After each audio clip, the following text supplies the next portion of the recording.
What's good, everybody? What's good, man? Welcome back, man, to another edition of Giants Conversations, man. Where we talking all New York Giants football, man.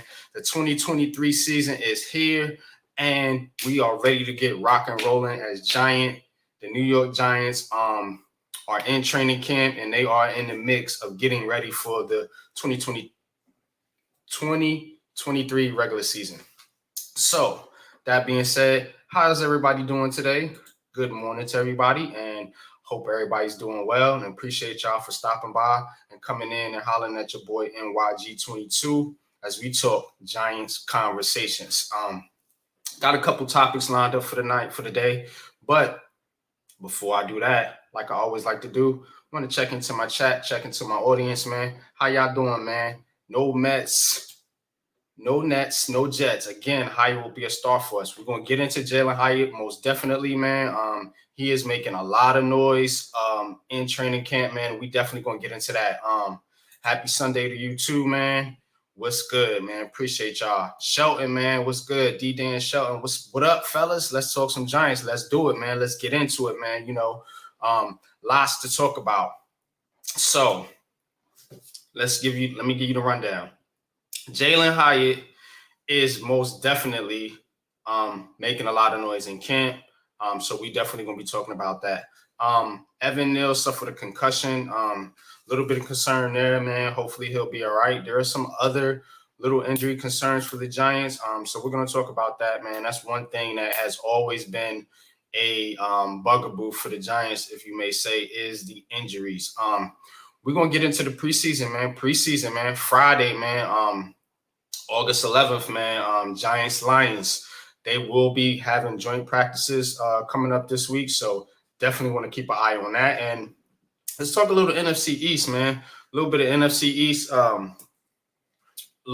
East talk, man, as our division rivals seem to always be speaking on us, man, putting the Giants down, man. But we already know we are in it to win it, man. The NFC East is for the taking, man. I don't think Philadelphia is going to run away with this division this year. Giants, Washington, Cowboys, even if you may say, all have a shot at this division, man. So we're going to break down the NFC East a little bit in depth here today, man. So how y'all doing, man? Let's kick it off, man. Let's get right into it, man. So training camp is here, man. And the big noise out of training camp has been Darren Waller. But we've been talking about Darren Waller. Everybody knows Darren Waller is a top 5 tight end in the NFL, regardless of his injuries, regardless of his pass over there with the Raiders. We already know that he's a top 5 tight end.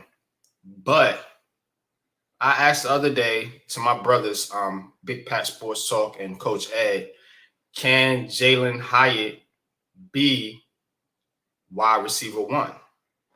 Not target number 1, actually wide receiver 1. We know the number 1 target is going to be Darren Waller. That's a given. If you want to throw Saquon Barkley in there, that's a given too. But out of these receivers, is it Jalen Hyatt? Can it be Jalen Hyatt? Can he be the number 1 guy? Now, in practice, Jalen Hyatt has been lighting it up. I mean, he's catching 50-yard touchdown passes. I mean, just burning receivers, and Daniel Jones throwing it up to him in double coverage. He's coming down with touchdowns, man. This kid is lighting it up, almost a touchdown or 2 damn near every practice. His speed is a given. What people was knocking him on was his route running. That does not seem to be the case here with Jalen Hyatt. Jalen Hyatt can run routes. Now, is his route running as crisp or as smooth as a guy like Sterling Shepard? No. Is he going to be that guy, that's going to route you up? No. But remember, he's a young player and he is a rookie coming into this league, and he has the ability to grow. And what I mean by grow is honing in on his skills, his route running, his recognition of plays, you know what I'm saying? His ability to find, as they say, the soft spots in zone coverage. Those are things that Jalen Hyatt is going to have to work on in order to be a number one. But for this Giants team, his skill set, I mean, it reads number one wide receiver to me. He's fast. He's athletic. You know, he can high point the ball. He has good hands. You learn. You get him to learn some route running ability. You know what I'm saying? And this is the type of explosive player that we've been looking for. This is the type of guy that people are going to have to pay attention to. You're not just going to go out there and forget about Jalen Hyatt. When this kid gets on the field, week 1 versus Dallas, he's going to make some noise. I guarantee you, man, because this is what it's about, man. This is what we've been looking for. Some people said OBJ. Can he be OBJ? No, I don't think so. Can he be something similar? Possibly. You know what I'm saying? But whatever he is, he's Jalen Hyatt. So he's going to be able to, you know, carve his own niche in this league, so to speak, man. I'm not looking for him to be OBJ. That's high expectations. You know what I'm saying? OBJ took the league by storm in his rookie season. Not expecting Jalen Hyatt to do that. What I am expecting him to go out there and do is learn and improve as the season goes along. Let's get to a couple comments. Sean says, with his speed and him being coached up on route running, he could be bigger than OBJ for us. Possibly. I mean, we don't know. You know what I'm saying? OBJ's career kind of got, I feel, soured a little bit because of his injury history. If OBJ was healthy the majority of his career, I mean, he probably would be more of a receiver than what we're talking about right now. But the injuries kind of downed his career a little bit. But I don't want Jalen Hyatt to be OBJ. And I'm going to tell you why. Because I want Jalen Hyatt to stay humble. I want Jalen Hyatt to stay in his lane. And I want Jalen Hyatt to be a New York Giant for his career and not let this media get the best of him, which is what OBJ did. You know what I'm saying? So let this kid stay humble. Let this kid learn, you know, and let him grow into this system the right way. You know, and I think he can do that, man. This season, perhaps. You know, some people were saying maybe 2 or 3 years out. I know that's something that Pat was saying, but I think possibly this season he could possibly step into that role, you know, but we'll see, man. We shall see. Anybody see that? Yeah, literally look as fast as his speed is almost video game like, y'all. He moves so fast it looks like it's sped up. And I mean, this is it, man. This is what we've been looking for. And remember, man, this is a young team, man. So this core group of players, they're going to be able to grow together, you know, for the next 2 or 3 years, you know what I'm saying? And hopefully, you know, they can work something out with Saquon, man, and he'd be a part of that mix too. Same shot. OBJ who? Yeah, I hear you, man. You know what I'm saying? Like, he's going to make a lot of fans forget about OBJ, you know what I'm saying? But OBJ, we can't knock what he did here in New York, you know what I'm saying? Broke rookie records. And I think OBJ shouted him out. Was like, man, don't break my rookie records, man, because they know the potential that this kid has. And when you have Darren Waller on the field, you got to pay attention to Darren Waller. Yeah, Hyatt's going to eat. Slayton's going to eat.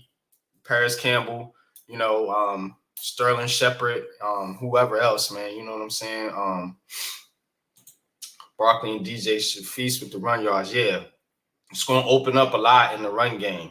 You know, you're going to have these cornerbacks and safeties playing off a lot, you know what I'm saying? Because they're going to be afraid of that speed that the Giants are going to be putting on the field, man. So definitely looking for a better performance from Saquon Barkley, from Daniel Jones, man. And just to take some of the pressure off those guys, man. I mean, they carried this team last year, man. No question about it. DJ and Saquon was the Giants' offense for the better part of the year, you know. Can't knock what Slayton did, man. That's my guy. Y'all know that. You know what I'm saying? I'm a Darius Slayton fan. I think he's going to have a big year this year. He could possibly have 1,000 yards. You know what I'm saying? Because remember, his problem was drops. And Darius Slayton has definitely worked to improve on that, man. And by reports, per Big Blue View, he has not dropped a pass this preseason or this training camp. So let's hope that continues for Darius Slayton, man. But I'm super excited for Jalen Hyatt, man. And I think this kid is the real deal. Remember, he was touted as a first-round pick for a lot of the offseason. And then he went to the combine, and I don't think he ran as well during the combine or whatever the situation was. And a lot of receivers jumped over him ahead in the combine. But Jalen Hyatt was definitely in this conversation for a first-round pick, and to get him in the third, and you possibly get a number one receiver, possibly. You know, I don't want to get ahead of myself, but I see the potential, and it's obvious out there. You know what I'm saying? I mean, he's tearing up the defense, and the New York Giants defense is not like, you know, a trash defense. You know what I'm saying? We have a very good defense. We have good corners, good secondary players, man. And for Jalen Hyatt, you know, just to be going out there, man, toasting those guys, it definitely says something about the rookie, man, and his talent. Hyatt taking the safety deep, Waller being a big target in the middle of the field, taking the linebackers out the box. Jones and Barkley and Jones having room to run crazy. Yeah, they're going to have room to run this year. You know what I'm saying? They're going to have room to run. I don't see a lot of 8-man boxes like last season. Can wide receivers be humble? Yeah, they can. You know what I'm saying? Marnie Tuma was very humble. You know, one of the best wide receivers in Giants history. You know what I'm saying? Victor Cruz and Hakeem Nicks, those were pretty much humble guys. I know Cruz had a little bit of swag, man, but, you know, we've had some humble receivers. OBJ, Saquon Barkley is humble. I mean, we have humble stars. Daniel Jones, you know, Darren Waller. These guys are not real chirpy with the media, so to speak. You know what I'm saying? So I definitely appreciate that, man, because the media, you know how it is. They'll take and spin things and have the Giants paint the Giants in a bad light. You know what I'm saying? They did it with OBJ. They tried to do it with Saquon Barkley. Saquon Barkley, who he is, didn't bite. He didn't let that narrative, go that far. So, I mean, he was able to, you know, spin it back in his favor, man. I appreciate that for Saquon. So we can have a humble wide receiver, no mess. I do believe that. I do believe Jalen Hyatt with Brian Dable, with Mike Kafka, you know, working under this system with guys like leaders like DJ and Saquon Barkley on the team, you know, who are humble guys, you know, lunch pail type of players. I do believe that Jalen Hyatt can be that player. Most definitely, man. Had DJ late to throw. It ain't going. I think Daniel Jones is going to have chemistry with these guys from that starting week one. I mean, you're already seeing the chemistry with Waller, with Hyatt. He's then had it with Slayton. He's developing it with Paris Campbell as well. So you are going to see you're already seeing a confident Daniel Jones. Let me talk about Daniel Jones for a minute. Because, you know, I was one in the past to doubt Daniel Jones, like a lot of fans. But Daniel Jones, when he has confidence, is a dangerous quarterback. Because when you're processing fast, remember that was always the knock on Daniel Jones, his processing speed. He's not making quick decisions. He's holding on to the ball. He's what they call it, burping the baby, you know, all this and all that. He ain't doing that no more. You see him out there burping the baby. You see him out there holding on to the football. You know, you see him out there not getting through his progressions. This is a different dude, man. And he's gonna be ready to light up the league this year because he's got some weapons to do it. You know what I'm saying? And that kid, Hyatt, is definitely going to help him. You heard Jalen Hyatt say, we want to make it easier for Saquon. You can throw Daniel Jones in that mix too, making it easier for Daniel Jones. Daniel Jones can take shots now and not have to worry about the ball getting intercepted because the receivers ain't running the right routes or they just ain't getting separation. You know, long gone. David Sills, man. You know, cats like Marcus Johnson, man. I don't want to see players like that, man, with no disrespect, but disrespect. You see, if you understand, no disrespect, but disrespectfully, you're not that good. You know what I'm saying? From a football standpoint, and it's just better served that we got actual receivers on this team that can do their thing, man, and make life easier for our 2-star players, man. DJ Saquon, you know, and Darren Waller. No reason Slayton doesn't get close to 1,000 if he'd align and DJ stay relatively healthy. Yeah, and we're gonna talk about the health too, because that is a concern. But I do think Slate can get 1,000 yards. He had 750 last season, and he didn't even play in all the games. Remember the first couple games he was benched. I guess he was in the doghouse for some reason. I don't know why, but this kid can easily get 1,000 yards, and I do expect him to get close to that, if not top that. Here's why. Darius Slayton is, when it all comes down to it, despite what we got now at the receivers, that's Daniel Jones's boy. You know what I'm saying? They came in the league together. You remember that rookie season? It was him and Slayton. You know what I'm saying? Now, a lot of the focus was on Daniel Jones. That's the quarterback. But people forget about the rookie season that Darius Slayton had. So, and he was not dropping passes. I think he only had 2 drops that year, if my memory serves me correctly. So let's not act like this guy can't get close to 1,000 yards. And if he does get 1,000 yards, cool. If he doesn't, that's cool too. You know what I'm saying? Another humble guy that just wants to go out there and play football for the New York Giants. Y'all got to respect that. You got to respect people wanting to be on the Giants. You know what I'm saying? Darius Slayton could have got a contract from another team, you know, probably more money, but he came back to the Giants. You know what I mean? So Saquon could have held out. He came, signed his franchise tag, signed a 1-year deal to come back to play for the Giants.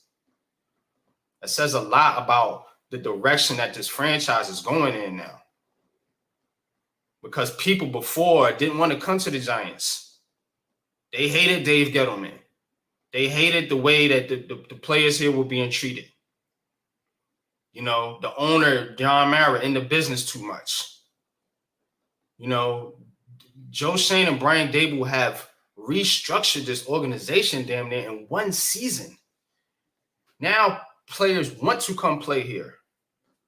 You're seeing Cole Beasley's and James Robinson's, you know, veterans coming to sign with the Giants to play for this team because they know we are ascending and we are coming for what's ours, and that's the Lombardi Trophy. Let's get it.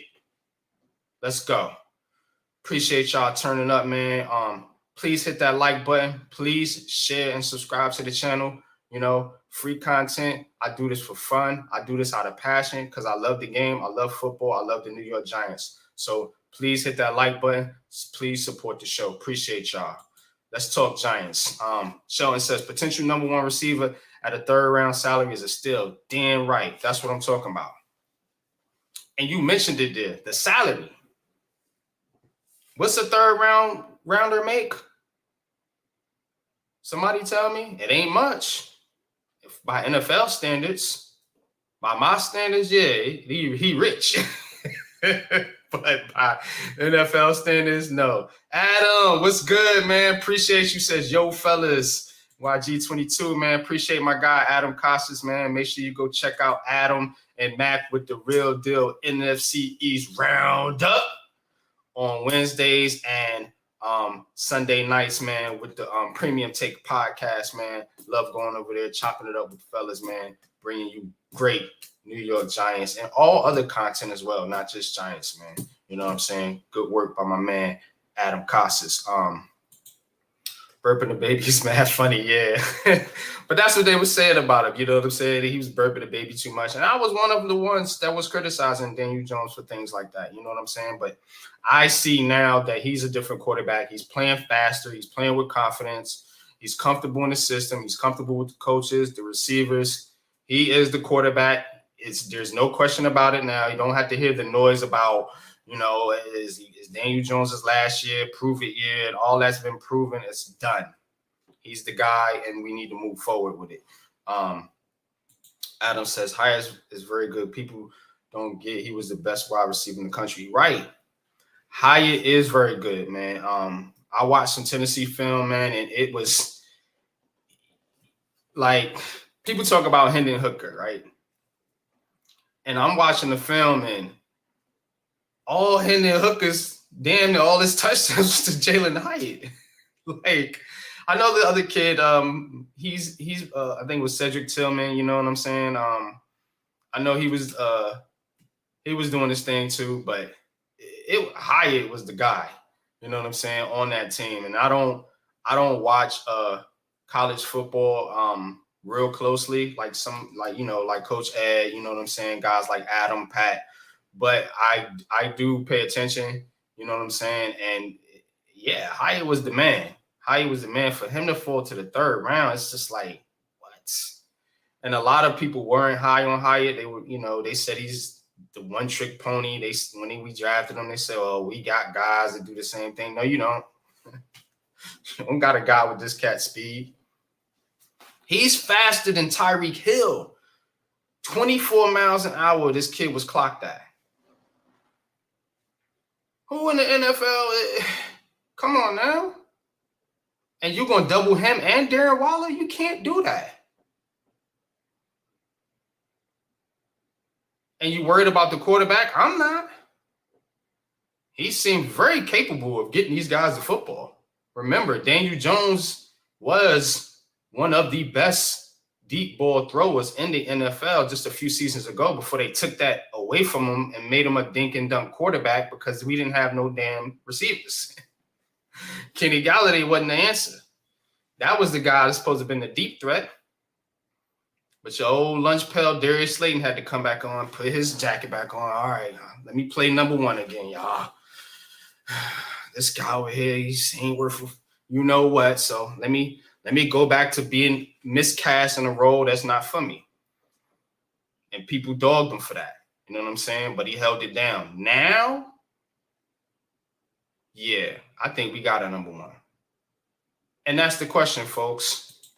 Can Jalen Hyatt be a number one? Y'all chime in the chat. Y'all think this can be a number one? Or you think he's just a solid number two? Can he be a number one this season? Maybe stretching it. But why not? Why not? Say he goes out week one in Dallas and has 100 yards, a couple touchdowns or a touchdown or whatever, 5 or 6 catches. Because I imagine they're going to be, deep shots.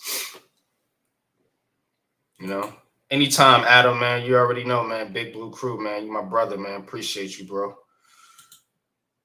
Been a DJ Homer since day one before the draft. Call me crazy. A lot of people have, and I appreciate y'all for sticking to your guns, man, believing in the kid when a lot of us didn't. I damn sure didn't.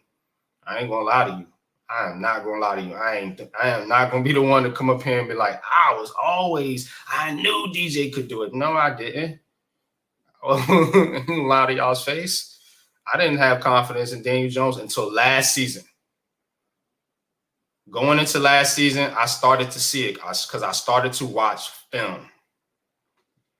That's the difference. I started to watch film, breaking down film with Coach Ed, with Big Pat, Big Dash, Bro Lou, and the crew, the Big Blue Crew. You know what I'm saying? Watching Carl Banks, watching, content creators like Bobby Skinner, guys that know what they're talking about when it comes to offensive line play and things like that. Yeah. Changed my opinion, changed my mind. I ain't gonna lie to y'all. DJ showed confidence in the second half of last season, just a glimpse of what a ceiling can be. We lit. Absolutely. I definitely think that, man. I definitely think that. The Biletnikoff winner. Oh, yeah, that's for number one wide receiver in the country. Yeah, and people don't. That's a good point, Adam, because people don't even bring that up, man. They don't want to give this kid credit because he's on the Giants. If he was drafted by the Cowboys, oh, he'd be the biggest hype thing in America right now. Y'all know that. If Jalen Hyatt, they be talking about this kid, having offensive rookie of the year if he was drafted by the Dallas Cowboys. But since he's on the Giants, since we have Daniel Jones, and since people been poo-pooing this franchise, rightfully so, we've been bad. We've been bad. Let's keep it a buck, y'all. We've been bad. The media has some merit in what they're saying, but I don't give a damn because we got Jalen Hyatt, we got John Michael Schmitz, and Deonte Banks, who, by the way, is showing improvements in practice. A lot of people were a little bit nervous on Banks. He is starting to show some promise now. A couple of nice pass breakups in the last practice. So it's going to be interesting to see how Brian Dable and Mike Kafka and company divvy up the playing time in these preseason games. And that's something we're going to get into in just a second. Highest speed looks effortless. Yeah, it looks like he's just on skates. I mean, it's crazy. For sure, he can be a number one. And this season, I think so too, Mets. I really do. I think so. I just have a feeling that there's going to be so much attention being paid to Darren Waller, Saquon Barkley, Daniel Jones, and to a degree, Darius Slayton, because people ain't going to forget about Slayton. I mean, he was the number one last year, and he was getting double covered, so he's not going to be forgotten about. But the one you're going to forget about, Paris Campbell is respected in this league, as is Sterling Shepard. The one you're going – Cole Beasley. The one you're going to forget about, though, is Mr. 84 over there. I think they're going to be sleeping on this kid, man. And I can't wait, especially in these division games. That's something else we're going to talk about, the division. Because a lot of people talking, you hear Jerry Jones, the Eagles, and they're loudmouth. You got Commanders fans talking smack. Nah. I expect him to be motivated for that Week 1 Dallas game. The coach will get him involved early. I think so. But I think Dallas, what's his name? Dan Quinn. Dan Quinn ain't stupid. They're going to try to pressure Daniel Jones, put pressure on him like they did last year, try to take advantage of the O-line. So Dallas might be a game where we might have to dink and dunk for a little bit. You know what I'm saying? Hopefully the line can hold up. Got Evan Neal with a concussion. That's a concern, but we'll see. Maybe mid-season he can emerge as number one, but his route running needs work, and he needs to get his NFL body. Exactly. Yeah. Mid-season is kind of where I'm getting it. I'm gonna get that feeling around mid-season, and we're gonna have some games with some teams with some not so great defenses, so to speak, where we're gonna be able to take advantage, man, to put up some points. And with Dallas, I mean, I hate those motherfuckers. Y'all know that, man. But it's a division game. Their defense seems to always get the better of our offensive line outside of Andrew Thomas. So that might be a game where, we might it might be more of a slugfest than a shootout. You know what I'm saying? In a type of game like that, I don't think Jalen Hyatt, he might get a long touchdown on some surprise shit and then to kind of wake up their defense and be like, oh shit, they got a guy over here. You know what I'm saying? But I don't see him really getting into form until about mid-season. So I agree with you right there, Shelton. We just got to keep winning. Hype to last, and it doesn't win. Let's continue to fly under the radar. Yeah, I like it that way. I do. Colin Johnson over Hodgins. Yeah, Hodgins hype kind of dying down a little bit, y'all. Isn't it? It really is. I mean, when you think about it, I mean, it's because we got so many receivers now. And it's just, I still expect Hodges to be on his team. His skill set is a different skill set. It's more of a slot guy, more of a possession receiver. And I think about, think about Hodges as one of those possession receivers. You know what I'm saying? A slot guy, a good route runner. I do expect Hodges. Colin Johnson, I don't know, man. I don't know about Colin Johnson. He might be getting a little bit too much hype, to be honest with you, man. Just my opinion, though. Unpopular as it may be. Y'all hit that like button. Mac, the Giants fan, what's good, Mac, man? Getting ready for my first fantasy draft, and I was looking through some rankings, and they had Darren Waller as the 16th ranked tight end. Tell me that's not Giants hate. It is. And you're going to get a damn good tight end if you get him. If he's a 16th rated tight end. Speaking of fantasy, I don't know if you guys play fantasy football, but I do a fantasy league. I'm probably going to do another one this year, man. If you guys are interested, man, hit me up, NYG22 on Twitter, man. And let's get – last year, I was in the league, and then Rodney, man, y'all know Rodney, Big Blue Corner. He ended up winning in the championship game, man. So shout out to Rodney, man. You know what I'm saying? And we do pay out. You know what I'm saying? I paid out last year. This year, we're going to do a pool, though. You know, I might do $5 or $10, man. Something light, man. Just to have a good time, man. You know what I'm saying, man? Play some fantasy football, man. We Giants fans, man, but I like football. I love football, man. I love the NFL, man. So definitely Mac, Darren Waller, 16th rated tight end, man. Still, you can get him in like the 7th, 8th round. That nasty work. Tudo, what's good, bro? What's good, Tudo, man? Tudo is a funny guy, man. He had me rolling on the stream last night with Big Bro Lou, man. Leather to the face. Y'all go check that out, man, as we seen Jake Paul get a weak decision. I mean, weak, over Nate Diaz, man. Nate Diaz pretty much was, he wasn't really – it didn't look like he was really into this type of fight. It just looked like amateur at the Apollo, pretty much. You know what I'm saying, man? But Jake Paul couldn't do nothing with the dude, man. They just got him on points for some reason, man. I think he got knocked down in one of the rounds, and that was pretty much what did him in. But outside of that, I think Diaz won that fight for sure, man. Paul's a sucker.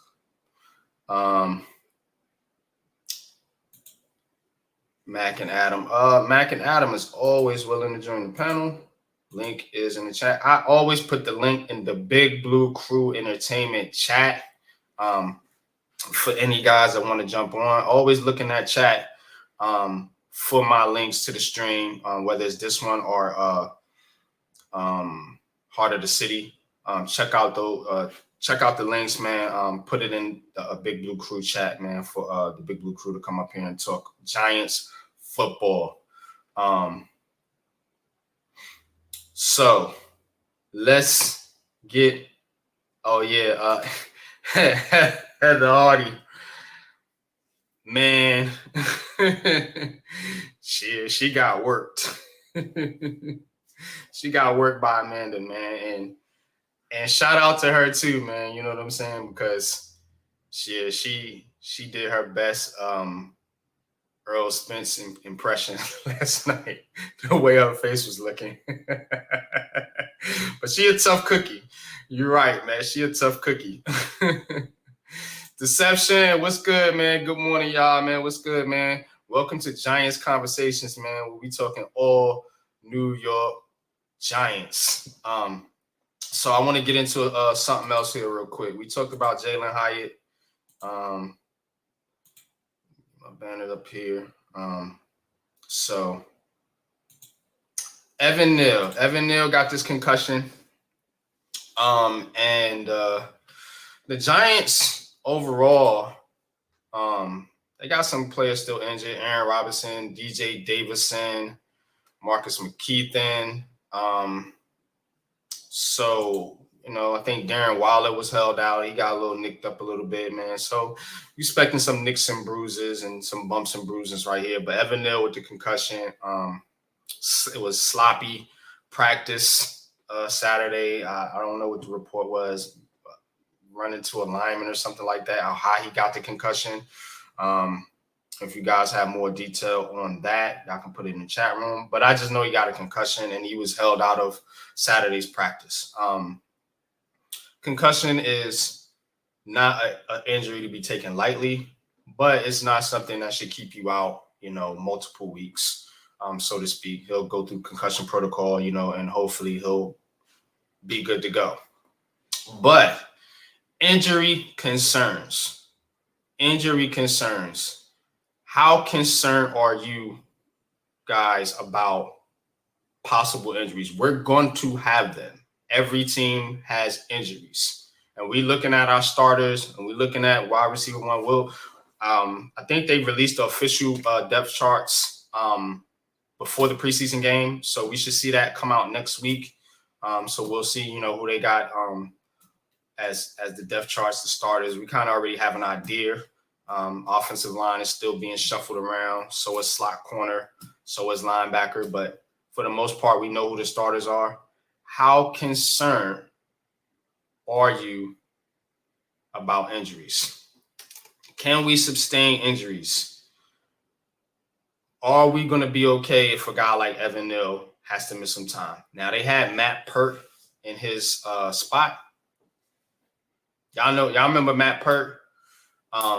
Third round pick by Dave Gettleman. Can't remember the year, but third round pick by Dave Gettleman. He was supposed to be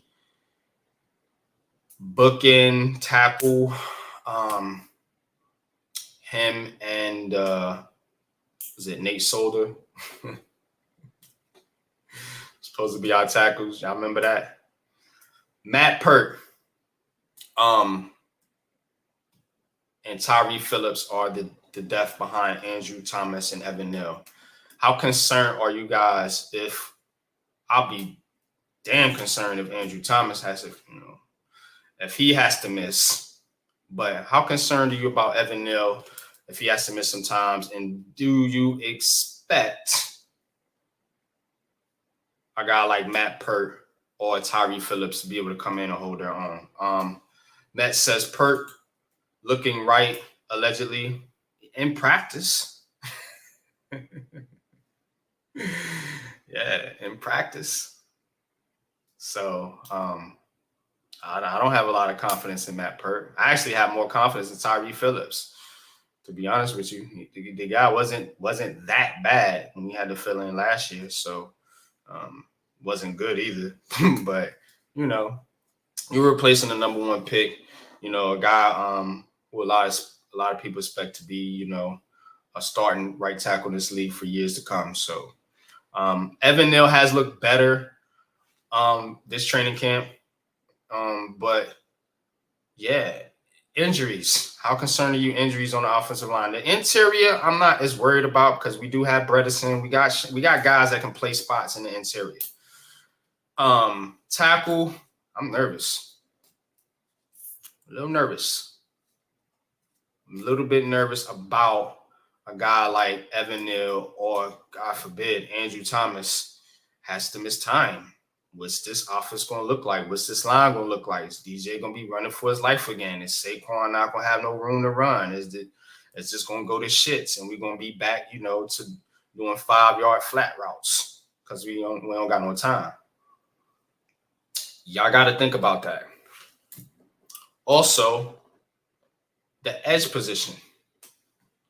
Kayvon Thibodeau and Azeez Ojulari, two solid guys. After them, you got Zimenez, Timon Fox. I think confidence level will be shaken if one of those guys or both of those guys have to start in place of Thibodeau or Ojulari.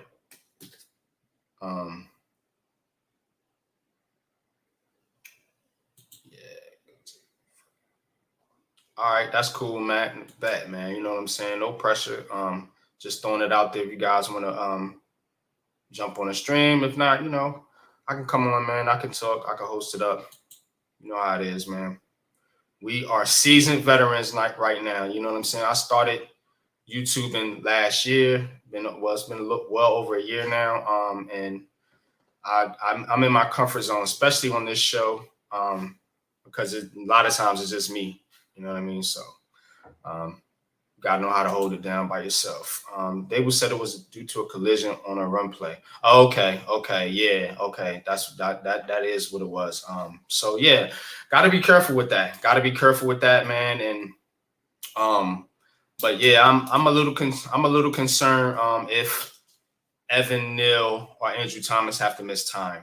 Not that confident in the depth behind those guys. Same thing with the flip it on the other side with the two bookend edges, Ojulari and Kayvon Thibodeau.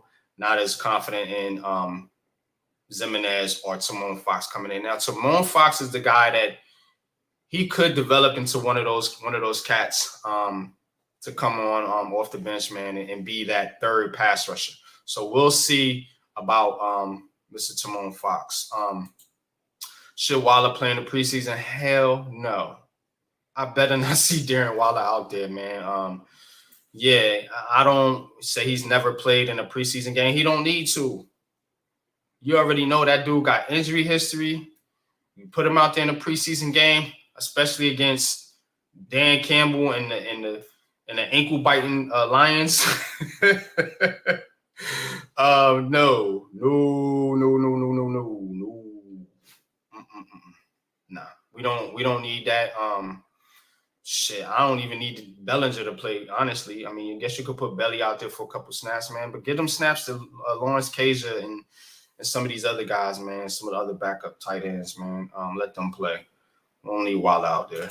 I don't know if there was any doping or drug prize files, but it definitely looked like they were all doped in pain. Yeah. Doping for sure, yeah.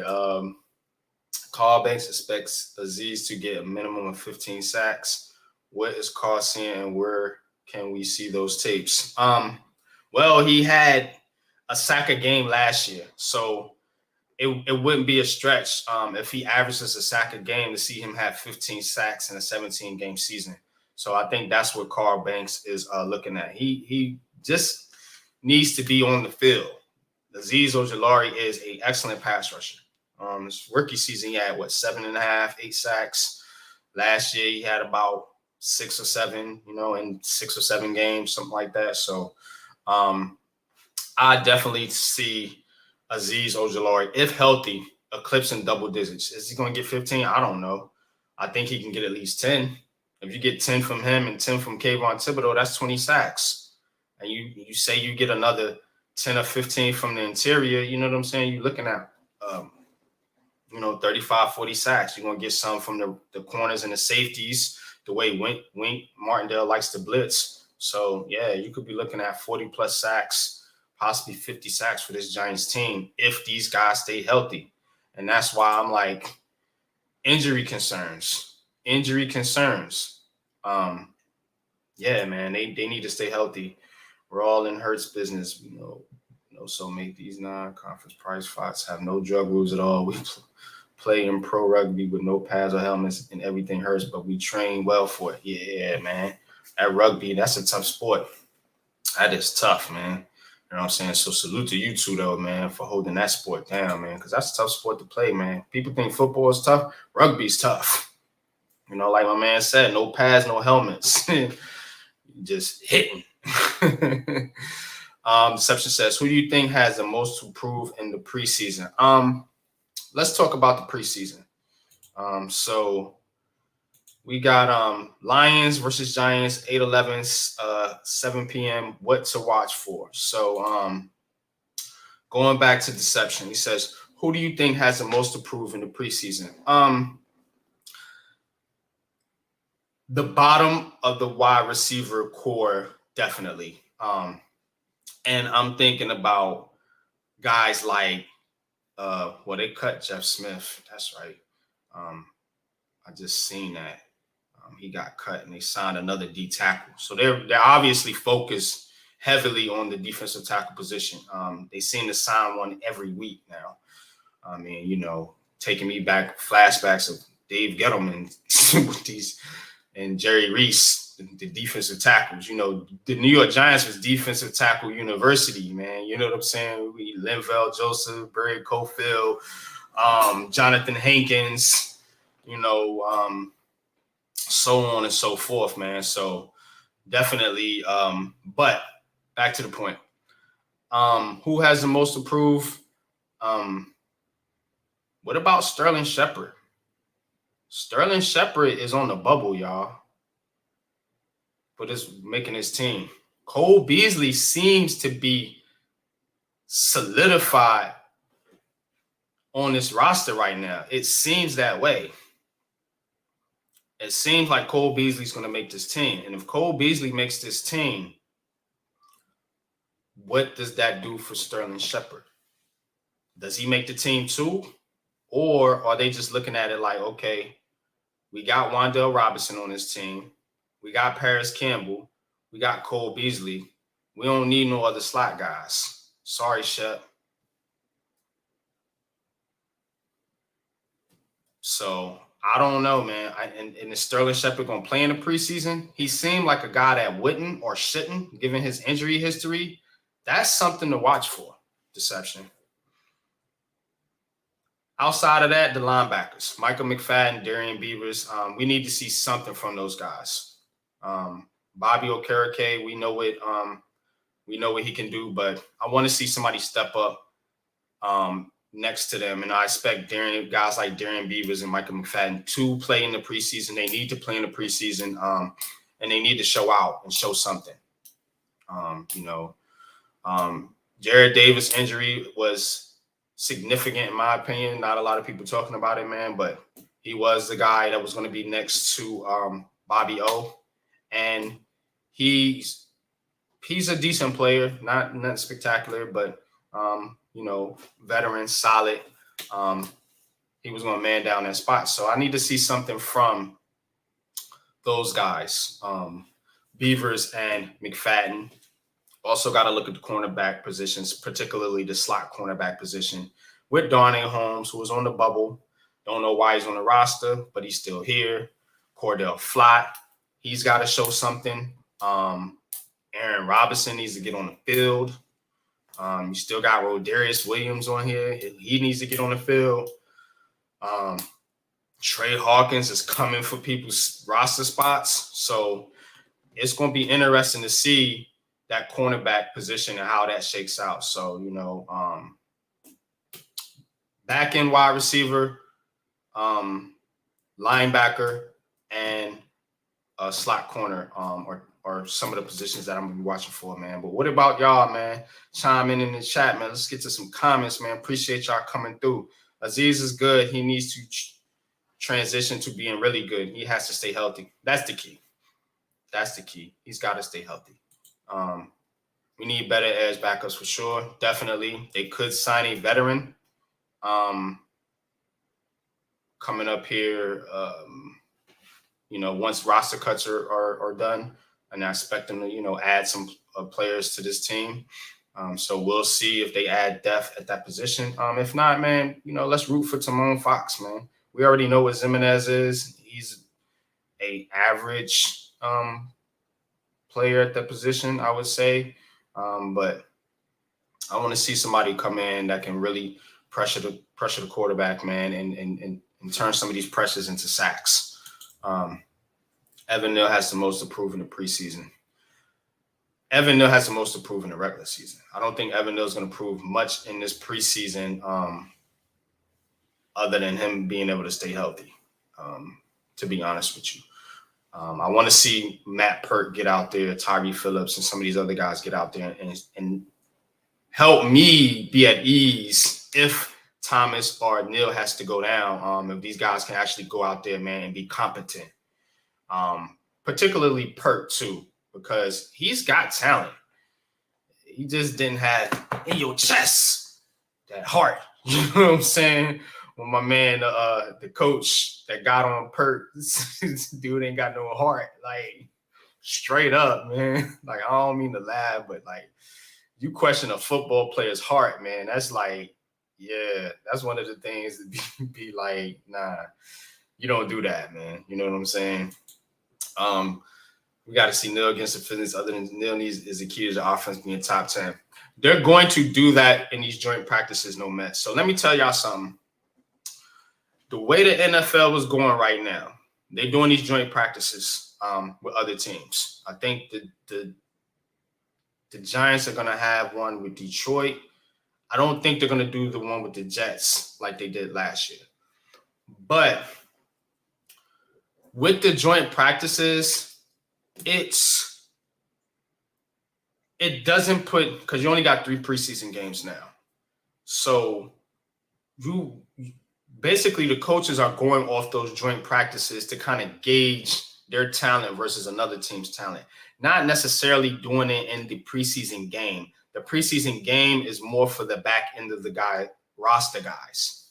Now, the joint practices, that's where you want to see how your guys are faring against other talent from other teams. Those are gonna be big for guys like Evan Neal. Those are gonna be big for Daniel Jones. Those are gonna be big for KT and Azeez Ojulari.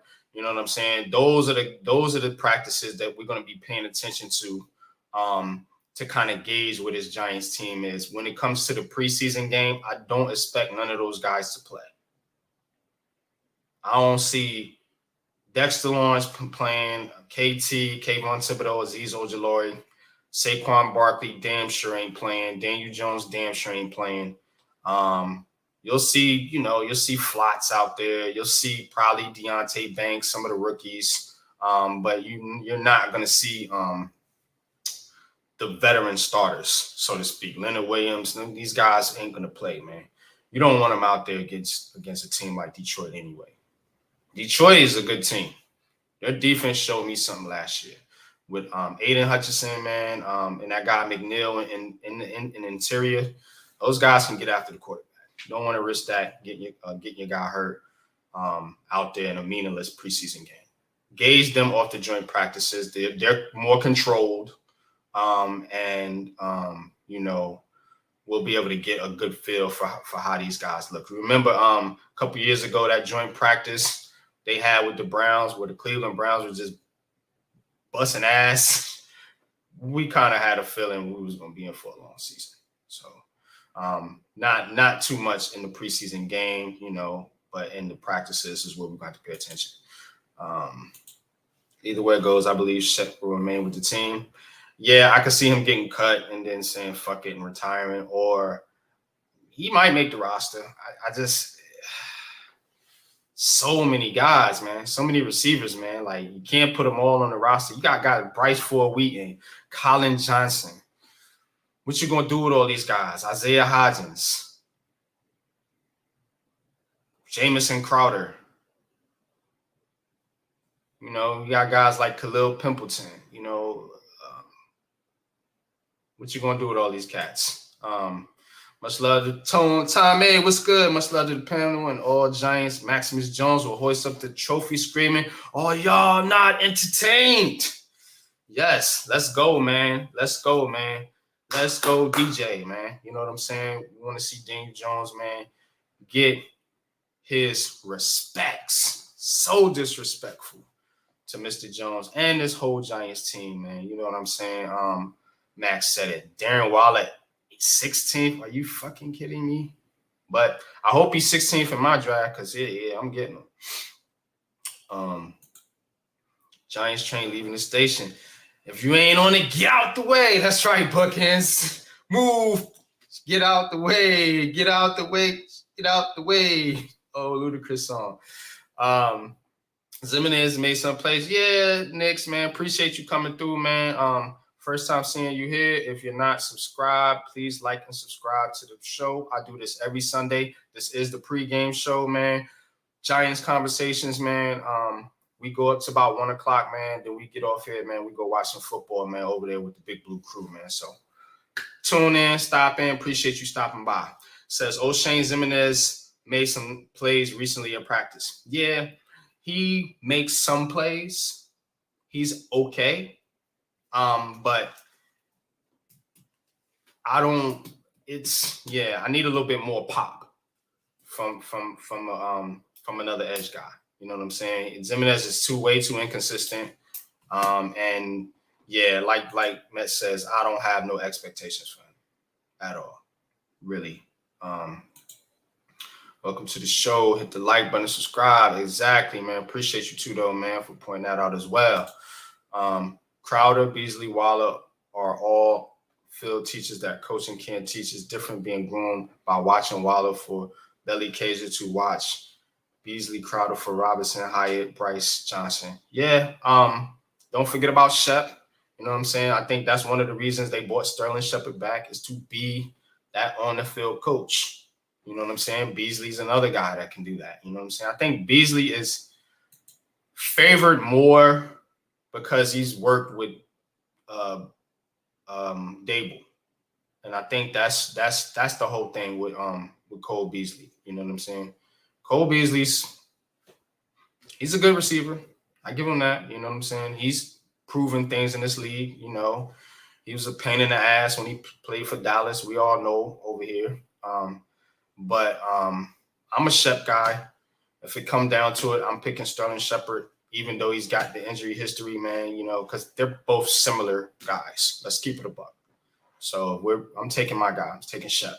But the coaches may not see it that way. So I'm just saying, don't be surprised if Sterling Shepard is not on the New York Giants at the end of this training camp. Just don't be surprised about it.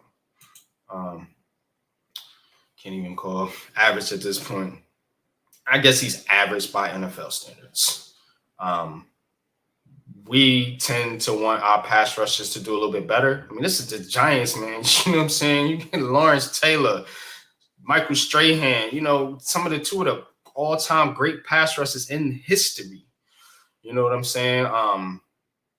Yeah, I need a little bit more out of my pass rushers. I need Kayvon Thibodeau to come alive. I need Azeez to be Azeez and stay healthy. You know what I'm saying? I need another guy that can come in and give those guys a breather and us not have too much of a drop-off. When you put O'Shane Zimenez in there, the drop-off is noticeable. That's what I mean by average. Heavyweight champ, woo! To DJ and Jalen Hyatt connection is going to win the G-Men Super Bowls. Woo! That's right, man. That's right, man.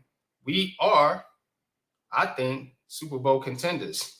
Did this exercise last week when I was telling you guys about the NFC, you know, and really, you know, you say Philly, you say San Francisco, really it is not a whole lot. You know, it's not a whole lot of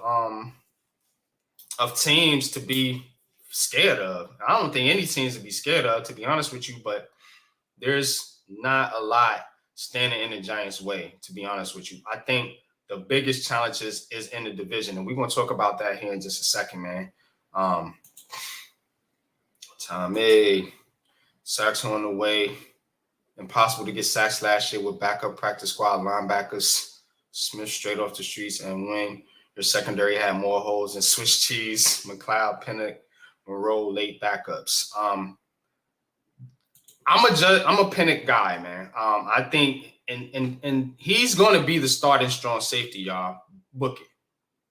You know what I'm saying? I don't know if that's much of an unpopular opinion as, you know, some may seem, because, you know, we all thought it would be Dane Belton or possibly Bobby McCain. It's going to be Justin Pinnock. Wink likes this guy, man. And the reason Wink likes this guy is because he can blitz him. He's an excellent tackler, strong at the point of attack. I mean, he can get it done, you know what I'm saying, in that box safety role. You know what I'm saying? You're not trying to put him out there in coverage on running backs, anything like that, and not doing that, you know. But from a blitzing safety spot, you know, run defense, because remember, this is why they put so much of an emphasis on the defensive tackle position. I wish they would have put more emphasis on the linebacker position, but they did address it with Bobby O. Darian Beavers, everyone is high on Darian Beavers, a little bit higher than I am because I got to see it. I mean, I haven't seen much from this kid, but people that study film that I respect, say Darian Beavers is that guy. So you get Darian Beavers, you get Bobby O, and you have a guy like Pennick that can rotate in as a box safety, you know what I'm saying, and give you excellent run support. And then you got your fat guys up front, on the defensive line. So we need to stop the run in this division. Washington, Philly, Dallas, they all possess very good rushing attacks and all have pretty good, decent offensive lines. So we have to do a good job there. And if we do, then we can open it up and unleash our pass rush, and we can get fancy with his blitz packages, man. So that's what we got to do. Stop the run first. I know it sounds old school and boring and Dave Gettleman-like, but it is football. You have to be able to stop the run, especially when you have an RPO quarterback like Jalen Hurts. Got to be able to shut that down, man. According to Jerry Jones, and a lot of these pundits, Philly's the cream of the crop in this division. Dallas, some say, so what do they do? Both do decently or well to decently is run the football. Jalen Hurts and Dak Prescott aren't all world quarterbacks that can go in there and switch cheese you up and down the field. They play off the running game that those teams possess. Funny with all the reports saying DJ looks good, you have people saying, yeah, the defense is half-assing it. And see, you're right, Bookends. He looks great, so now our defense sucks. This guy can't win, man. He can't win, man. Oh, man. Yeah. Bredesen, right. Bredesen, man. That's what I'm saying, man. Ben Bredesen, man, I'm telling you, you could see now Josh Ezeudu has taken over the left guard spot pretty much. And he looks good. He's healthy. And he looks like he's going to be on day one starter at that position. Now, Bredesen is basically the backup center and the backup guard at this point. And he could possibly, if you can put him in with over Glowinski, I think we good money there. You make Glowinski the backup. I know it's a high price backup, but who gives a hell about the money? You make him the backup and you put Ben Bredesen in there if he's the better player at this point. Don't be overly loyal to a guy like Mark Lewinsky just because you signed him. Don't be Dave Gettleman. Put the best player in there. That's the best player for the job, and I think that's Ben Bredesen. And coach will tell you to go, coach, man. Hey, man, nah, you good, bro. You know what I'm saying? Appreciate you. I'll throw the link in the chat if you want to jump on. I ain't going to be on here too much longer, but we'll wrap for a minute. I got one other topic I want to get into, man. But we previewing the game right now. Giants-Lions, 7 p.m. with the watch for. Tudo to the God, glory always. Our Giants are about to consistently dominate the trench on both sides of the ball as the playmakers do what they do best. Absolutely, man. And I think we will be a team to be feared if we can definitely, like I said, stop the run, man. And our offensive line holds up, man. Bredesen's going to be the starting right guard. I think that's the way it's trending. I think you're going to see a line of Thomas Ezeudu, John Michael Smits, Ben Bredesen, and Evan Neal. And I'm okay with that. I like that lineup. I do wonder, though, if Bredesen, cross your fingers, if Bredesen had to go in at center, for some reason or another position for some reason, do you just plug Lewinsky in at the right or left guard position? So that's something to talk about, something to think about.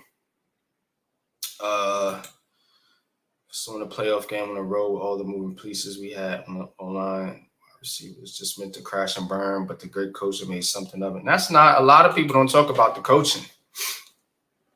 When they looking at these other teams, they not talking about the New York Giants coaching. You know what I'm saying? So let's wrap this up. Then we're going to get into a little NFC East talk. What to watch for? One, no injuries. No injuries. No major injuries to any of the major players.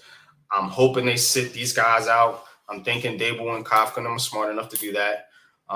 Wink on the defense. I don't think you're going to play your most important players. You want to play rookies. They need snaps to get used to the NFL's, the speed of the game. And I know that's risky, given a couple of our rookies are slated to start, but you need Trey Hawkins out there.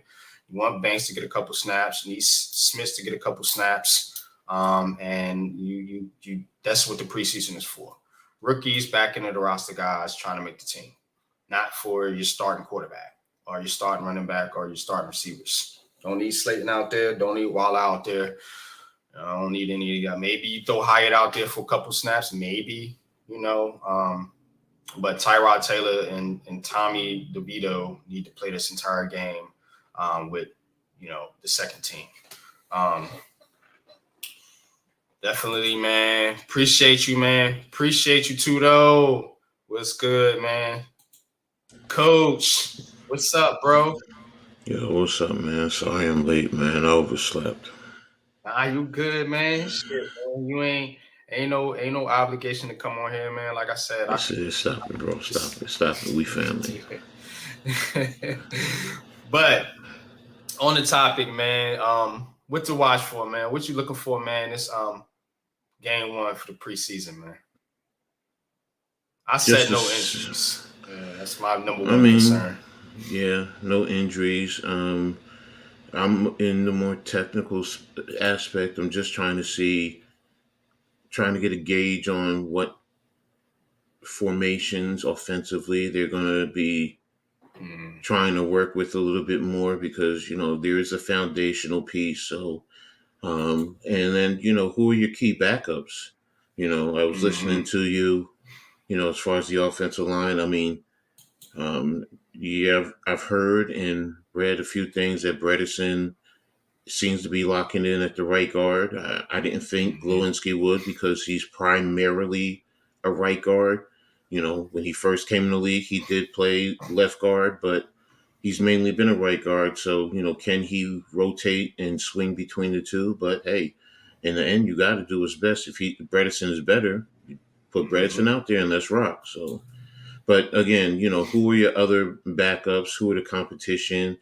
It does seem, for some reason, Pert has elevated himself to number 2 at the right tackle. And I know most fans don't want to hear that. But, the past few days, he's been, when Neil went out with the concussion, he was the one that went in first. And he's been doing, from the clips that I've seen. Now, mind you, they're clips. That's why I want to see him in the game. But it seems like he's doing well. So, and he's always had the talent. So if he put it together, man, that would be a great number three tackle. So, but again, are they going to play Schmitz at all? If they do, how much? Because you still, yes, he's going up against Dexter, but you still want to see in the game in a sense. But yeah, Philly halftime. What's good with you, bro? What's up, Philly? Also, I mean, you do, the dual practice, you will see a little bit. But again, in the game, those are some of the things that are like the trenches. I really want to see the trenches. Is Nacho playing? If he is, then I want to see how he acclimates himself to the defense. Riley, I want to see Riley. So those are some, and then on the back end, the safety and the slot cornerbacks. I definitely want to see that. Yeah, I did mention that slot cornerback position, man. And you got to think too, because my boy is starting to move up, and it's killing me, man. Darnay Holmes. Darnay Holmes, it just seems like he's moving up, and I'm like, no, not him, no. But I get it. I get it. He's one of those guys, man, that just it's just like he just hangs around. You know what I'm saying? Hangs around the team. It's like David Sills. David Sills is still on the Giants. I don't know why. This guy is he's just like lingering. He's a lingering player. Some of these players just linger. He's like that itch you got somewhere in your body and you're trying to get it to scratch and you just can't get to it and he's just still there. That's him and Darnay Holmes, Yeah, just lingering, man. Like, what these guys still doing on this team, man? With all this talent. Tommy says having Bobby O as the key opens up everything. Smith and all the other linebackers last year on half what Bobby O is. He will allow the D-line and secondary to focus on one thing, their job. Philly said Giants had a good draft this year. Absolutely. In our division, I have Eagles, Giants, Dallas, and Washington. And I'm going to get to that in just a second. That's the next topic here. Secondary D-line will focus on it. I already read that.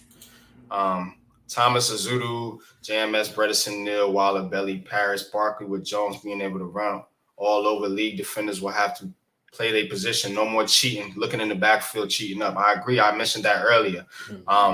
That's what a guy like Waller and Jalen Hyatt is going to be able to do. Now, we talked about Jalen Hyatt. Let's see, will Jalen Hyatt play in this preseason game? Possibly. So let's see. Let's see if Tyrod ain't no weak quarterback. He can get players of football. You know what I'm saying? So let's see if he's been doing it in practice. Let's see if Jalen Hyatt, man, can show a little something here in this preseason, man. So we definitely gonna be tuned into that. The game is Friday, so next Sunday I will have a recap on this very show for y'all. But let's get into a little NFC East talk, man. Got my man Philly Halftime in the chat, man. Excellent Eagles content creator. Go check him out, man, with the Hardcore Sports Network, man. You know what I'm saying? Definitely, man. I appreciate him, appreciate Mitch and all those guys over there, even though they Eagles fans. It's nothing but love. I know what you mean. It's all love, man. We all content creators, man. We all love football, man. So that's what we have in common, you know what I'm saying? But let's take a look at this division. Okay, let's start with the Eagles. Now, Philly, according to most people, are expected to win the division, rightfully so. They're coming off a Super Bowl year where they lost in the Super Bowl to the Kansas City Chiefs. They were 13-4, I think, last year. So this team with Jalen Hurts, with A.J. Brown, Devontae Smith, they signed Swift in the offseason. So, upgrade there a little bit at the running back position. I mean, I think they traded for him. And also drafting of Jalen Carter. Further strengthening that defensive line. Now, we've strengthened our defensive line as well. And Philly is going to have to contend basically with losing their coordinators. I think as Coach mentioned, they lost the right guard. What was his name? I forgot his name. What's his name? Philly Halftime, the right guard y'all lost, who was like a Pro Bowler. But so now Jalen Hurts going into a new season. They've kept a lot of their continuity. I give them that. You know what I'm saying? Added some pieces in the draft. But can this team hold up? And there's two key things that I would pause on if I'm an Eagles fan. One is you cannot underestimate losing both of your coordinators. You can't. You know what I'm saying? You cannot underestimate that. Calls are different. Coach, you can elaborate on that. The calls are different. Formations could be different. You know what I'm saying? Just the overall vibe, the connection, the communication. It's all different. You know what I'm saying? Say a mile. Say a mile. That's who it was. I knew it was a hard pronouncing name. That's why. Sheldon says, I feel Dallas will slip this season. The window is closed. We're gonna get to them in a minute. F all Eagles losers. Here we go. Y'all say that trash talk for Coach's show, man. Trash, Smash Mouth trash talk, man. Fridays, man. Yeah, but we're gonna talk a little trash, a little light trash talking here. These deep threats are gonna open us big runs for Saquon Barkley and Jones. Now, the other thing to pause on with the Eagles is their injuries. Now, when you have a relatively healthy team like they had all last year, it's hard to sustain that year after year after year. You know what I'm saying? Us as Giants fans know we're like the most injured team every single year. So, it's hard to really reach your full potential when you have so many, not just the injuries, but the major injuries. And I think that is one of the key, ACLs and Achilles tears and things like that, man, left and right with this team. Now they supposedly changed the turf, supposed to do some different things with the field. So we'll see. But those are two things that I will be worried about if I'm the Eagles, as far as them being able to repeat in this division. And I think the Eagles kind of leveled out. I don't think they really improved, to be honest with you. You know what I'm saying? I think they're more or less the same team they were last year. And I mean, that was good enough to get to a Super Bowl, so you can't knock it. But with the other teams improving in the division, it's going to be interesting to see if Philly can hold serve here, man, as repeat champions. Matt, what's good, my brother? What's going on, fellas? What's up? How y'all doing, man? All right, and you? Maintaining, man. I'm great, bro. One more week close to the football season, man. Hell yeah, man. I'm fired up. I think you got the stream on background. Hit it echo.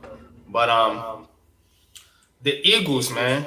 We're talking about the Eagles, and Philly says you guys got a two-headed monster at the running backs. Now they can both catch the ball in the backfield. Yeah, talking about Eric Gray and Saquon Barkley, who a lot of people feel like Eric Gray's a little mini version of Saquon.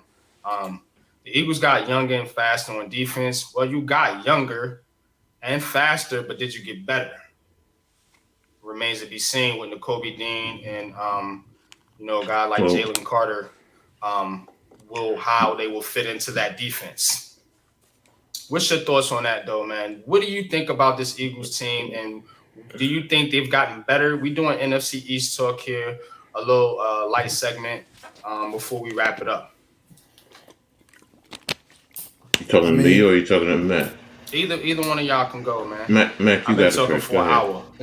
I mean, I don't feel like they necessarily got any better, but they damn sure I can't sit there and say they got worse either. This team is just really good. I think they lost some big key pieces, but they also replaced them with what looks like, at least on paper, some more good pieces. So it's going to be tough. I mean, like you said, the coordinator thing is something that could get a little.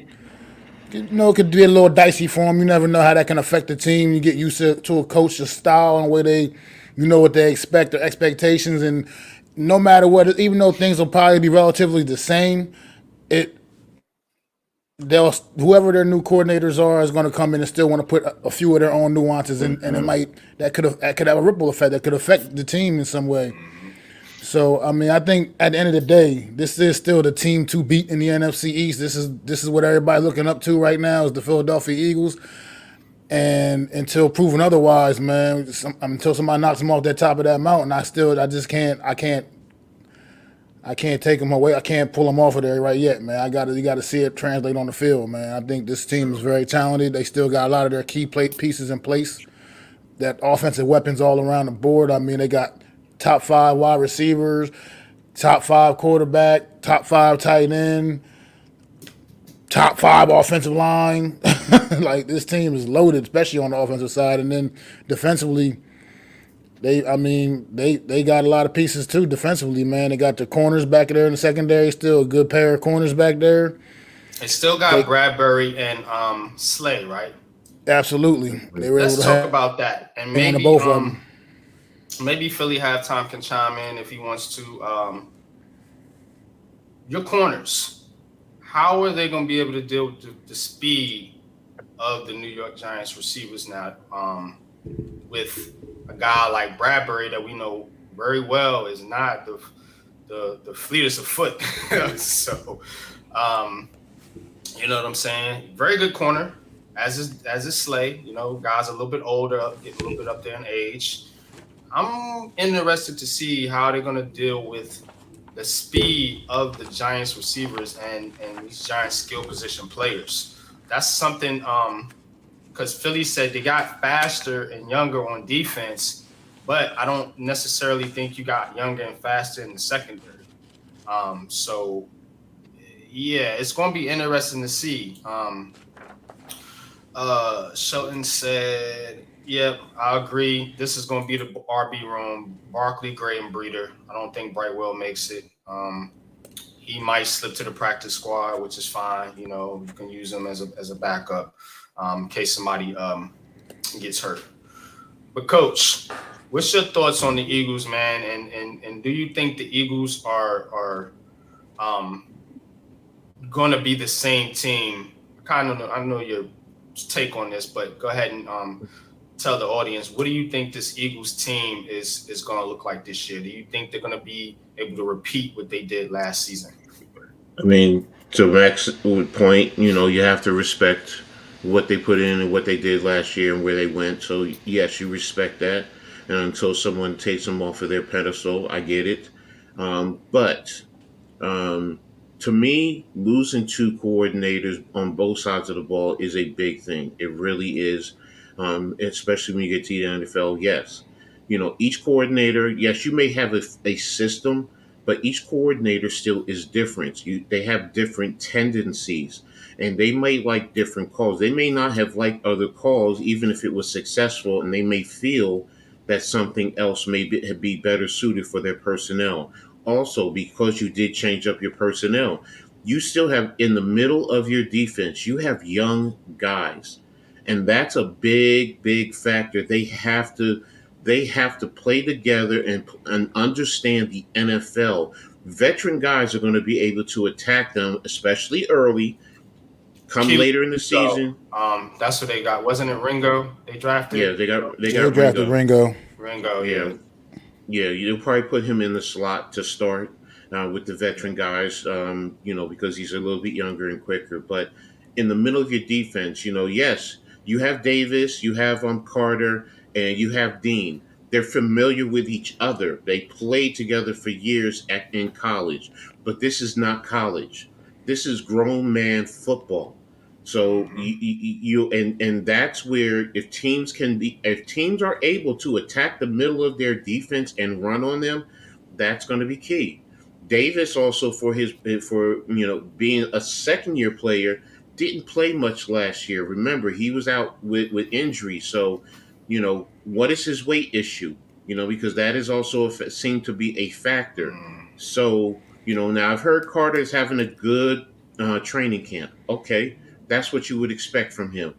But again, Yeah, he he's gonna he be good. may be going up against second units guys initially. So and then the other factor is for me, I need to see if they have everyone else on the offensive line. So that's good. That will help their right guard, but it's still a key position, especially because they like to run.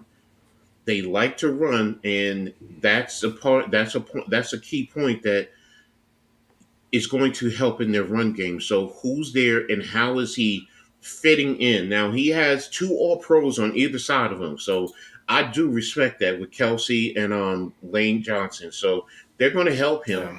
whoever it is. But those are some of the things that I look at to see are there any real chinks in their armor? So and then you guys were just talking about it, the cornerbacks. Yeah, we have speed. Hyatt and Ringo know each other from college, so if Hyatt is in the slot, Hmm. Ringo knows him. But and he was Hyatt was was an All American, or was he All American or the top wide receiver coming out of college. So, those are some things that, as a Giants fan, yes, I want to see, especially when we get to, even though we don't play them until late in the season, but early in the season, I am going to be watching it. How the teams attack them and how do they acclimate themselves, and do they progress before they get to play us towards the end of the season? So, you know, um, but I do respect them. They're going to be a tough out. I have to respect what they did to us last year. But Yeah. what's my saying? You beat me. I'm going to the film. I'm going to take my notes, and I'm going to come back and I'm going to be ready to punch you in the face. So, and that's my expectation. We're going to take our notes. Dable's going to have us ready and prime whenever we get to them. But first up for me is always them trash team. So, but I know you're gonna get to that. I know you're gonna get to that. Let's talk about these guys, man. These Dallas Cowboys, man. Mm. Shout out to my man Big Pat, man. Go check out his video he made about Jerry Jones. Jerry Jones back Jerry at it, running his Jones. mouth. That's what he does best, saying man. saying that the Cowboys were, basically cream of the crop in the division. They're that team. They're them boys and all that jazz and all this. You know what? Okay, Dallas Cowboys are talented. I will give you that. They have talent on the offense. They have talent on the defense. Their coach is Mike McCarthy.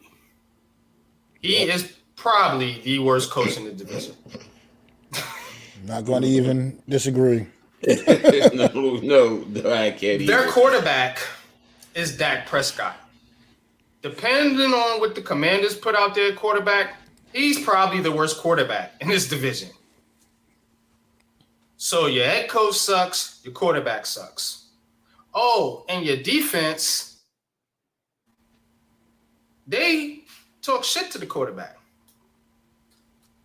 They talking smack to the quarterback, calling him a bitch, and all this other crap. So that's issues right there. Oh yeah, and you lost your offensive coordinator, and now you got Mike McCarthy calling the plays. So yeah, I have a lot of questions in Dallas. Now, your defense is solid. You got Parsons, you got Lawrence, Diggs, and Stephen Gilmore is an all pro.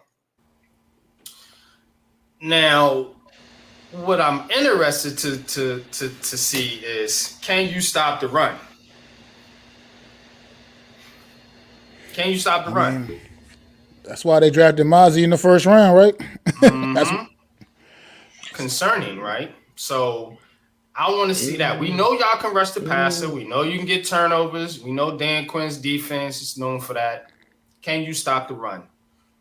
With this improved team that the Giants are putting out there, Washington, we'll see. Eagles, we already talked about them. Can you stop the run? And can your quarterback not lead the league in interceptions? Is Tony Pollard going to be able to shoulder number one RB duties without Ezekiel Elliott there? Oh, shit. another key question. What's going on, Blaze? Zach Martin is pissed off. And he's apparently not reporting to camp. So, now with Zach Martin in there, your offensive line is pretty good. I'm not going to cap.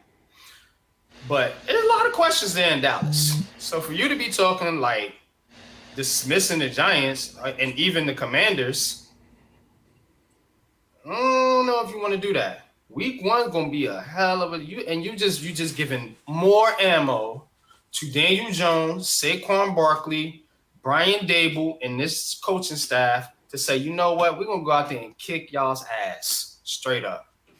That's how I'm feeling right now. They're going to go out there and kick the Cowboys' ass week 1. Book it. What's y'all thought on Dallas, man? Do you think Dallas is improved, the same, or are they taking a step back? Okay. Talk to me. Here we go. Here we go. All right. I see y'all in the chat. I'm gonna start up? with the money What up, position. Blazed? What's good with you, bro? With that Go ahead. money position, the quarterback position, Dak Prescott is like a broken ATM, man. You can just go up, push a button, and he's going to throw the money at you. And when I say throw the money at you, that means the football. He's going to turn it over. You know, your points are all valid too. You know, just like you said, Mike McCarthy. You know, what are you going to get out of Mike McCarthy as a play caller? You know, we saw what happened, and didn't he have Aaron Rodgers? And he had issues with Aaron Rodgers. Yeah, exactly. You know, I mean, as a play caller, way and better quarterback than Dak Prescott. And and the other thing is, how long ago was it? I understand he went on his little tour to show he studied the game and he's improved it, and that's good. I agree, to any Philly. coach. I think they're going to get off to a slow start, and there's going to be noise about McCarthy being fired. The issue with Zach Martin, I know many Cowboy fans who say they're not worried he's going to be there, man. Number one, it don't sound like it to me. It sounds like it's a big issue. You're paying a lot of other guys all this money, and you're leaving him to feel like he's an afterthought. You know, he's Zach Martin. He's been there for a long time, and he's been a foundational point in that offensive line. So, and guess what he's not doing? He's not there working with the other guys to build up a level of continuity. So, and if he's not there by that second preseason game, oh, wait a minute. No, they skip a week. So, you know, if he's not there by that last preseason game, I'll give it that because he would need at least 2 weeks. No, I'm going to say 3 because if he hasn't been working with them, his body got to get used to the rigors of the NFL and then working with your fellow teammates. You know, yes, you could say he's been with them in the past, but you still have to build up the timing and being able to work with each other. So defensively, you talked about Mozzie Smith, okay? Don't forget, John Michael Schmitz did go up against Michigan and Mozzie Smith in college. And now I'm not saying he dominated him, but he's familiar with Mozzie Smith. So, you know, he knows what's going on, and they're going to be right there in the trenches together. So, and he's still a rookie. He's still a rookie. He still has to develop. Yes, he has good pieces around him, you know, but he's still a rookie. Oh, and we have probably who was slighted, one of, if not the best offensive tackle in the NFL. How the hell did he not make that list? How the hell did Thomas not make total, the list? That's total cat, man. I'm looking at some of the tackles that are on there, like Laremy Tunsil and all them. I mean, those guys are good, but they're not better than Andrew Thomas. Tristan Wirfs, come on, man. Tristan Wirfs. Give me a break, Look. They said Tristan Wirfs is going to see a psychologist because he's playing the left side of the offensive line right now. So, but getting back to the point, yes, Neil has to show. What's good, Kev? Appreciate you coming through, bro. Neil has to show and improve over last year as a tackle, but everything I'm hearing is he seems to be looking a lot better. And please, ladies and gentlemen, don't go on that damn clip, one little clip where he got beat. Everyone gets beat in the NFL. But getting back to Dallas, okay? Exactly. You know, you just paid your safety. What's his name? You paid him $24 million over 3 years, but you don't think you can come up and extend or whatever for Andrew Thomas? For Zach Martin. Zach Martin. Sorry about that.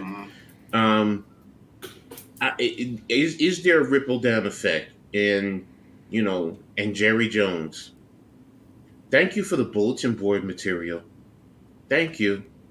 You always have a way, Jerry Jones, of having to put up stuff on the bulletin board for everyone because we them boys.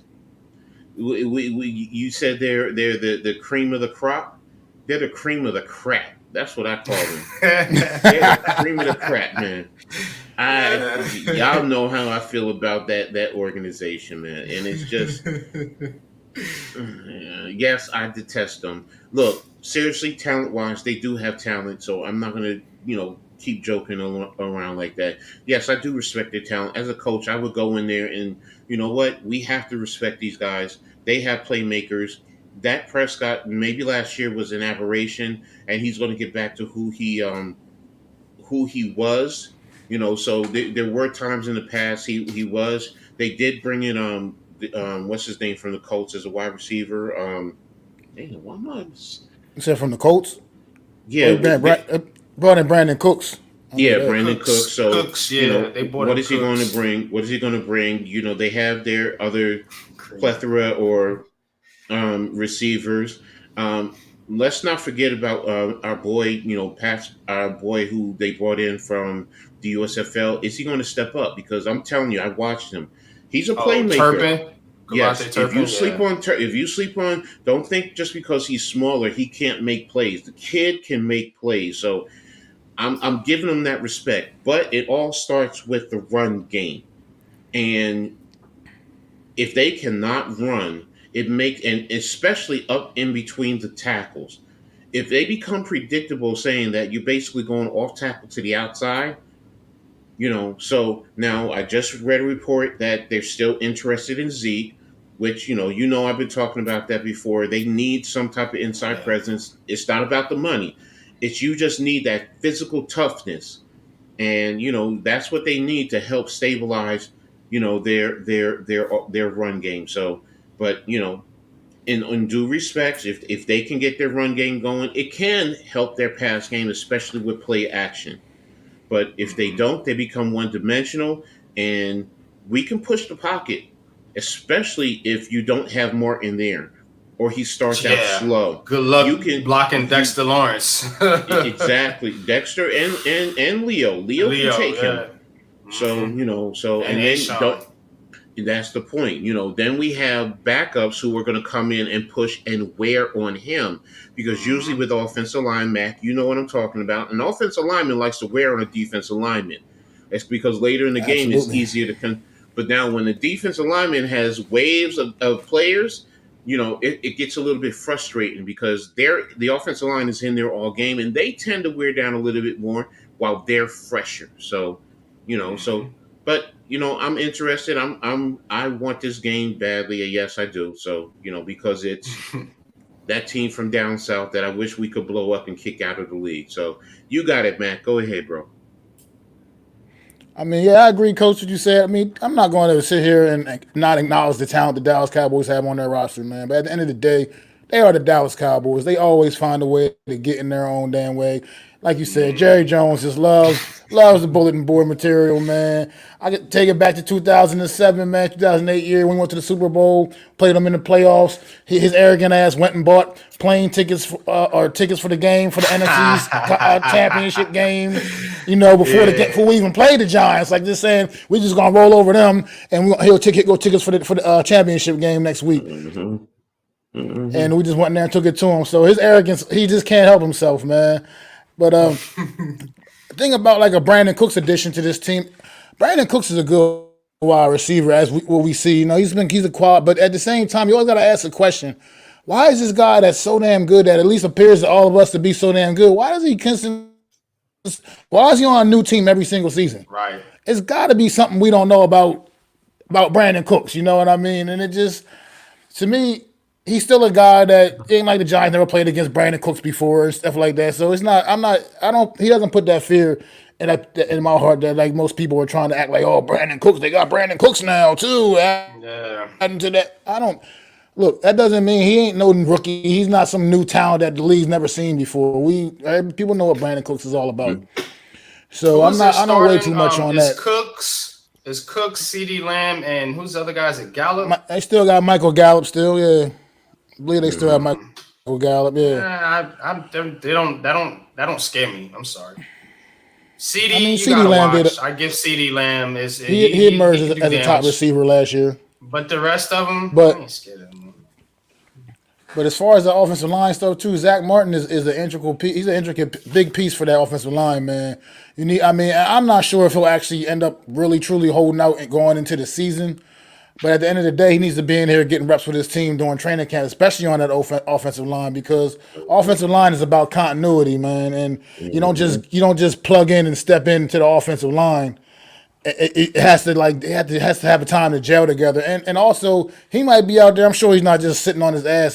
He's out there. I'm sure keeping himself in good shape overall. But still, it's one thing to be in shape. It's nothing to be in football shape, football conditioning, taking them hits, Right, Kev. getting those He little said bumps it. on you, man. It makes a difference. It makes a difference, So that's also going to be a factor for a guy like him that's in the trenches, So this Dallas Cowboy team, man, I just think. Mike McCarthy, to me, he's laughable as a head coach, in my opinion, man. At this point, man, Aaron Rodgers didn't. Aaron Rodgers didn't even want to deal with him anymore. You know what I mean? That's one of the NFL greats. So come on, that's telling you pretty much what you need to know about Mike McCarthy as a head coach, man. His time is. I think this Dallas Cowboy team, man. I think they're just overhyped, overrated. I think the New York Giants definitely take a step over top of them this year. I'm not convinced Dak Prescott has that mental toughness to rebound from what was his worst season as a pro last year. So I'm thinking, I don't know. I just don't know what to expect from this team. Truly, man. I think where everybody wants to hype the Cowboys up because they're the Dallas Cowboys, and every year they're going to the Super Bowl and this, that, and the other. I don't know. I just think that this team is going to fall flat on their face, and they better hope the Commanders don't come up and catch their ass too. So, And speaking of the Commanders, let's talk about them next. Before I do that, Cowboys 7 are going to be calling for the coach to be fired 2-5. I think this is a good prediction right here. I think they're going to start off slow, and I think, they're going to be last in this division, and people going to be wanting Mike McCarthy's head because he's trash. He's trash. Aaron Rodgers said Nathaniel can't hack it was his favorite coach, and not Mike McCarthy, the coach he won a Super Bowl with. That should tell you something. Lou, put the link in the chat. Link is also in the Big Blue Crew Twitter chat. Before we get to that, let's shout out to the sponsor of the show real quick. Let me get a little promo going on real quick, and then we're going to get into Commanders, man, and what's going on with Washington, man? You right. Shadow Worlds Radio, a radio media outlet. The Read and Attack Show, Coach Ed's Amazing World of Sports. Go Travels, the go-to for all your sporting events. Wise Consulting Solutions, the wise choice for a better future. The Big Blue Crew, the best damn sports network on YouTube. Hell yeah. All right. Again, Ms. Wise. So, appreciate you coming through, Lou. What's good with you, big bro? Had a hell of a stream last night, man. Leather to the face, man. Shout out to you. My bad. That echo was Can me. you hear me? I thought it was you. Oh, nah. But NFC East talk, man. You know what I'm saying? Let's get into this Commanders team.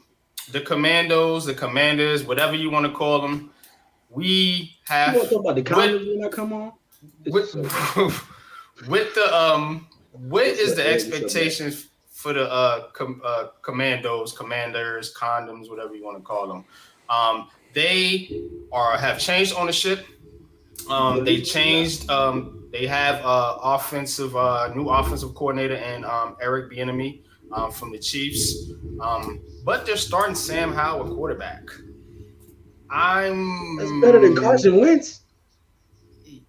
I yeah, guess Sam Howell's the unknown, though. See, the thing is, I can't really say much because he's the unknown. We don't really know what to truly expect from Sam Howell, honestly. I mean, he showed a couple flashes in his little limited time last season, and now he's had a whole training camp, whole off season to get prepared as the starter, as the QB1. So, really, honestly, I can't really say. It's hard for me to really say much about Sam Howell until I actually start seeing him on the field a little bit more with the weapons. I mean, he's had ups and downs so far during training camp. That's as to be expected, though. Young quarterback getting his first opportunity to be the guy, and I mean, he's got what's been a respected offensive coordinator, Eric Bieniemy, guy in them right now, and at the same time, they've got that dark cloud of Dan Snyder gone, erased from that organization. You know, Yeah, so yeah. new beginnings in Dallas. I mean, in Washington. So, and they're deep. I'm hearing Magic, good things if about Magic got this anything defense, to say expecting with to it, be a top defense again. if Over Magic there, Johnson little. got anything to say with it, he want to win. Um, Mm-hmm. and I know one thing: Ron Rivera wants to win too. He's part of that '85 Bears defense that was phenomenal. So both of those guys, you know, I look at it like this. I'm gonna be honest with you. This might be an unpopular opinion. You know, Hit that like this is button. your thing, but Hit I'm that gonna have like to, button. I'm gonna have to jump in on this one. I think Washington is gonna make some real noise this year. I think Philly is gonna regress, and just miss the playoffs because they don't have Miles Sanders no more. They're gonna try to run Jalen Hurts way too much. He's gonna get hurt, and then their season is gonna kind of crumble. That's what I think. So I think Eagles just missed the playoffs. I think Washington and New York will be the ones making Whew. real noise in the NFC East this year. And I think Dallas is going to implode. So I think New York and Washington are the ones to watch in the NFC East this year. That's fire. Well, Lou, That's I must fire. agree. That is a very unpopular Yeah. opinion, Lou. I must agree. And I will have this clip. So when your prediction comes true, You're it'll gonna be get all the clipped. credit Yeah, for it. because Ready Nate for you. Diaz beat the hell out that boy yesterday and they robbed him. I don't care what nobody say. Nate Diaz I think whooped that Diaz won the fight too. I think he did. Other than that knockdown, yeah, he was beating on him. He beat Um, the But they're gonna run it but back in the cage. So I I will can't say wait to this see right Nate. I now. can't wait to I see will Nate say choke this the about guy. Washington right now is, in doing my research, they're having problems on their offensive line. They can't block. They can't block their defensive line. They even talked about a situation where um, don't they Sam got Howell, Nick Gates? yeah, they got Gates over there, but they just can't seem to block. And the way they phrased it is Washington's all world front seven could not handle. I'm sorry, Washington's offensive line could not handle their all world front seven. So, and you have a new coordinator over there, so he's under the fire. He's under a lot of pressure. And then, look, you got Sam Howell. There's going to be questions about him because he's not, May, who's coming out of North Carolina, So, there are those questions, but, if Lou is right, that'll be amazing. But again, It'd be interesting. What's Washington, good, AK? Washington What's up with you, fans, bro? Appreciate Washington you coming fans through. right now, to be honest with you, not the delusional ones that we've seen in a lot of the spaces. The ones that I all know, and there's quite a few. I've coached quite a few. They all say the same thing. Right now, this season is a pass. They just want to see an organization that is developed, and they want to get away from the negative perception and the toilet bowl thoughts of that organization. Yeah, pun intended. Toilet bowl. So, but that's what meant. That's what the ones that I know have been thinking and saying is because of all the years of dysfunction and bad ownership and all the problems and missed opportunities when you did have certain talented players there. So I mean we'll see what happens. If Lou's prediction comes to fruition, man. I tell you what, That'd be that one hell toilet of a year if it did.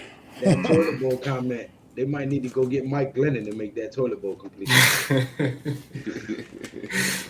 He ain't nowhere to be found, man. He took his money and ran. Philly halftime says we have Swift. You guys couldn't stop him. Talking about what's his name? Deontay. Philly. DeAndre Swift. DeAndre Swift. Yeah, DeAndre Swift. That they got from the Lions. Is he We played better a than bad Miles game. Sanders? We played a bad game that day too. Yeah. So don't just think just because you got one player and it's one player. I mean, you lost your right guard. I'm telling you, losing a right guard in the run game is a big thing, man. It's a big thing. So we respect Philly. I respect them. I respect what they did last year. I respect a lot of their talent. I'm not going to sit here and say that they don't have talent, but don't think it's just going to be a cakewalk now, bro. Don't. Go ahead, Yeah, it Los. don't always translate either. It don't always just translate over. You know, what I mean, I know he's been with the team most of the off season basically because the trade happened during the draft. But at the same time, Mm, but at the same time, man, it's still all new to him around. I mean, granted, I know he's from the area, he's a local kid, all that good stuff. mm-hmm. Nice little story, yeah, sure. But at the end of the day, he's getting used to a new team, new surroundings, new things, new teammates. It all has to come together, man. And we don't know that yet. For You sure. could be a Plus, good. is he comfortable with the Eagles' way, man? The Eagles definitely don't commit to any one running back. There's gonna be, gonna be getting Mm-hmm. everybody throwing everybody at you. So is he comfortable? Is he really truly gonna be comfortable with that type of a system?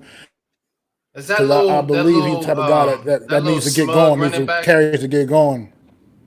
They still got With him. the Giant Just Killer, a little, Boston Scott, he is still on the team. I think little they keep him on. bastard. Ah, They keep him on the Man, team just when they play us, man. I believe, man. somebody I feel kidnapped like that that. little mug. that dude, that running back they got can be good, but as we all know, we have an elite running back on the New York Football Giants, and if your O line ain't on the same page, it's gonna make it hard for no matter who it is back there as a running back. Same thing as quarterback. If your quarterback is decent, but that O line ain't blocking, your quarterback gonna look like trash. So there's a lot of pieces that have to come together as they do for any team. It's 11 men on the field at any given time, and they all have to be on the same page. What I think is Philly's coach can't match wits with my coach, and that's how I see it. So um, he got lucky last year. They went to the Super Bowl. We all know how hard it is to repeat, and now you don't have your workhorse. So you're gonna use your quarterback a little too much. You like his RPO, you like his legs, you like the way it looked last year. You're gonna try to dip into the jar again, and this time you might get bit by something. So the injury bug that is. All Well, right, another couple thing I added that questions. real quick. Go ahead. Go ahead, Matt. I was going to add something to that real quick. I mean, defensive coordinators don't exactly sit on their hands sleeping all off season either. Right. Everybody got the tape on the Philadelphia Eagles last year, so guys are up trying to figure out ways to stop that offense, slow that offense down. And trust me, they usually a lot of guys figure it out a little bit. So it's not going to be quite as simple and easy as easy as they made it look last year. Shelton says, and I'm going to kick this comment over to Coach. He deals with the offensive schemes. Will Washington have similar offensive schemes to ours, considering Eric Bieniemy and Kafka came from Kansas City? And Breezy says, heard Well, the Giants Kafka's got a not in receiver Washington though. faster than Tyreek Hill. He's talking about the scheme, though. Would they have a similar scheme than ours, seeing that they came from the same system? Heard the Giants got a receiver faster than Tyreek Hill at the combine. Exactly. And his name is Jalen Hyatt. Book and put it in the chat, man. He's at 24 miles an hour. I think Tyreek Hill got clocked at like 22 and some change. But go ahead, Coach, man. What do you think about the scheme that the Commanders may have, considering Eric Bieniemy and Kafka both came from Kansas City? There may be some similar concepts, but I can't sit here and say full schemes because the foundational point is still going to be Dables. So, is there going to be some influences from Kafka? Yeah, of course. He's the play caller, but Dable is a former offensive play caller. It's still going to be about a lot of what he's looking for offensively, and then you go based off of that. Eric Bieniemy, yes, he's bringing some of those influences from Kansas City, but he's also going to look at the pieces that they have over there and he's going to work off of that. So, it is a little bit different, but can I see some concepts in there? Yeah, yeah, yeah. You know, Throughout the whole NFL, I mean, everyone pretty much, 11 personnel, 12 personnel, 21 personnel.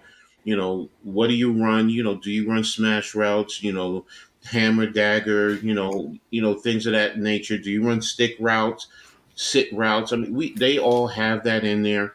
It's just, the play callers, they may design certain things. They're going to look at the defense eventually, and they're going to say this is how I'm going to attack it. So, but are there going to be similarities with certain plays and concepts? Yeah, sure. Yeah, I see it. But our offense is going to be vastly different because our number one option in the pass game is Darren Waller, while theirs is on McLaurin. So I McLaurin. think it's going to be a lot. It's going to be different there. So Their tight end is good too, but he can't stay yeah, healthy. His name yeah, is Jordan Reed. yeah. Yo, you click on I this mean, comment, what's halftime's comment. Your coach got beat three times, three times. See, here's the difference, though. It wasn't a coaching thing. It wasn't Brian Dable getting flat out coached. That's just the talent is Mm-hmm. just not even comparable. That's Mm-hmm. just the flat out talent not being comparable. I mean, look at that last game of the season. We had our backups in, and we went toe to toe with your starters. That game, if we played our starters, we probably would have kicked y'all ass in that game, that last game of the season. So that's like this just because y'all played a sluggish sloppy game. I'm not knocking the Eagles or what they did last year, how great the season they had last year, but the reality is, this was a far more talented football Mm-hmm. team. I mean, it's just not even comparable. I think it wouldn't have mattered who the coaches were. That Eagles are just a flat out better football team last year, and And I don't think it has anything. I don't think it has anything to do with the coaches. look, the talent gap is starting to close. No matter and what one you could say and how you and one feel. could argue Go ahead. too that it was more of the coordinators than your coach. I think it was more of the coordinators. Both of them coordinators got head coaching jobs. So you losing your coordinators, I think it was more about the coordinators than that coach. Nick Sirianni, I don't trust Nick Sirianni. I think he's better than Mike McCarthy. That's about all I give him credit for. I don't think he's a good coach. We'll see. You guys have talent. Sometimes talent wins despite of coaching, and I think that's what happened to Philadelphia last year. But it's my Mm-hmm. unpopular opinion. Mm-hmm. I mean, it's no question you're one of the most talented teams in the league. I mean, there's just no question about that. So Yeah, Facts. yeah, definitely don't think it's because of the coaching. But when the talent is close, like it is now, then the coaching becomes a key. And definitely, man, I think we have the better coaching all across the Hmm. board, Pat, from hard at even work. special teams. You know I what I'm think what he was saying? able to accomplish with that team last year, with that roster a year ago, proves how good a coach he is. Because I mean, a lot of coaches would have been like what 2 and 3 and whatever with that roster, man. A year ago, that New York Giants, half those guys on the New York Giants last year are bagging Mm-hmm. groceries now, man. Like that's just a Yeah, reality, bro. yeah. I We think put we're out there there, pretty much a Philly. JV team. I think we're there, Philly halftime, and we talked about this. I think on our last show last week about the NFC. I mean, who is it? Detroit? Are you buying into Detroit? Are you buying Seattle stock? Anybody afraid of the Rams? Anybody afraid of any team in the NFC South? Whether it's the Carolina Panthers or the Saints? Really, this season comes down to this division. That's why we're having the NFC East talk today. Because when I got to thinking about it, I'm like, yeah, outside of the 49ers, you could say the Vikings, you maybe say the Seahawks, maybe Detroit. I don't feel that way. Our Mm. competition is in this division. And if we're able to beat Philly and sweep Dallas, I think we split with Philly. I think we split with y'all. I think we kicking the Cowboys' ass this year, honestly. I agree with Lou. They're gonna implode. It just it's there. It's the writing's on the wall. You know what I'm saying? Washington's a sneaky team. You can't never count them out. But with Philly is just I think you guys are buying into your own hype a little bit. I'm going to say this, Philly. Philly, I And there's love you, always a bro. Super Bowl hangover. Remember that. Philly, I'm going to say this, bro. You are exhibiting overconfidence and arrogance. And that is the biggest way to beat any organization, empire, however you want to categorize it. That's the biggest way, man. You know, to exhibit those type of characteristics because it also fuels the fire. Because as a coach, I see that type of. I'm like, okay, fine, I'm ready to show you. And next thing you know, mentally, your guys start to break because that goes back into your coordinators. Your head coach is not in. He may step into those meeting rooms. He may give his point of views, but he's not there all the time. And that's who is really the key point, the key coach in any side of the ball. And to lose both, that's why if you lose one, the head coach can be there a little bit more to help because the other side, they have a sense of continuity. You lost both, man. That's something that you really have to, and I don't think you guys are really understanding the magnitude of that. That's a big thing because that puts it now on your head coach to make sure that, you know what, I got to keep the team together. So to me, it's Breezy going to says, be. I seen an interesting stat saying Danny Jones has the highest tenure or completion rate. Could elite tight ends help your offense with the new rules? Tight ends are more dangerous with the play action. And he says, who is the best play action calling team? I'm guessing out the NFC or the NFC East. Coach, I'm gonna kick this one over to you, but I'm just gonna comment real quick on the Giants and Daniel Jones. Daniel Jones having Darren Waller as a tight end, Breezy, is definitely gonna elevate his game. It elevates the whole team because it opens up the think about it like this. Think about having a superstar in basketball. He's a basketball content creator, so I'm gonna put it in basketball terms. Think about having a guy like KD on your team or Steph Curry and how the defense has to account for that. So eyes are focusing more on that player, which opens up everything else around them. You see what I'm saying? And so that way, Daniel Jones being the quarterback, aka the point guard, he can just sit back and be comfortable and just find the open man instead of forcing it because he's covered all the time. If that makes sense. Guys. If that makes sense. So definitely, man, I definitely think the tight end having Darren Waller is definitely going to increase Daniel Jones's completion percentage and his touchdown to interception ratio. But Coach, kick it over to you. What are your thoughts on who has the best play action team as far as play calling is concerned? If we're talking just the NFC as a whole conference, Yeah, let's just keep it NFC. I have to go San Francisco. I agree. I have to 1,000%. go I agree. Yeah. San Francisco, man, because and Purdy, he seems to be the key, and that's the thing that people don't know about Purdy. Like I watched him at Iowa State. He had Brees Hall, and that's what Brees Hall helped open up the pass game for them, and He did. that he knows he masters the play action. He's very good at it, and when you have Christian McCaffrey back there, it does open up your run game. And then the way they use Deebo Samuels, I mean that's why their offense is just like wow, and it could just take any quarterback, but you take the last pick in the NFL draft and make him one of the better quarterbacks in the league. So it has to be him. If I was going to go the NFC East, it's Philly. It's Philly. Yeah, we have probably So the you more fired. dynamic run. I'm sorry. What'd you say? I said you fired, man. You No, are I'm not. fired, man. No, no, no. I'm being brutally honest. I'm being a coach right now. That's what I'm doing. I'm being a coach.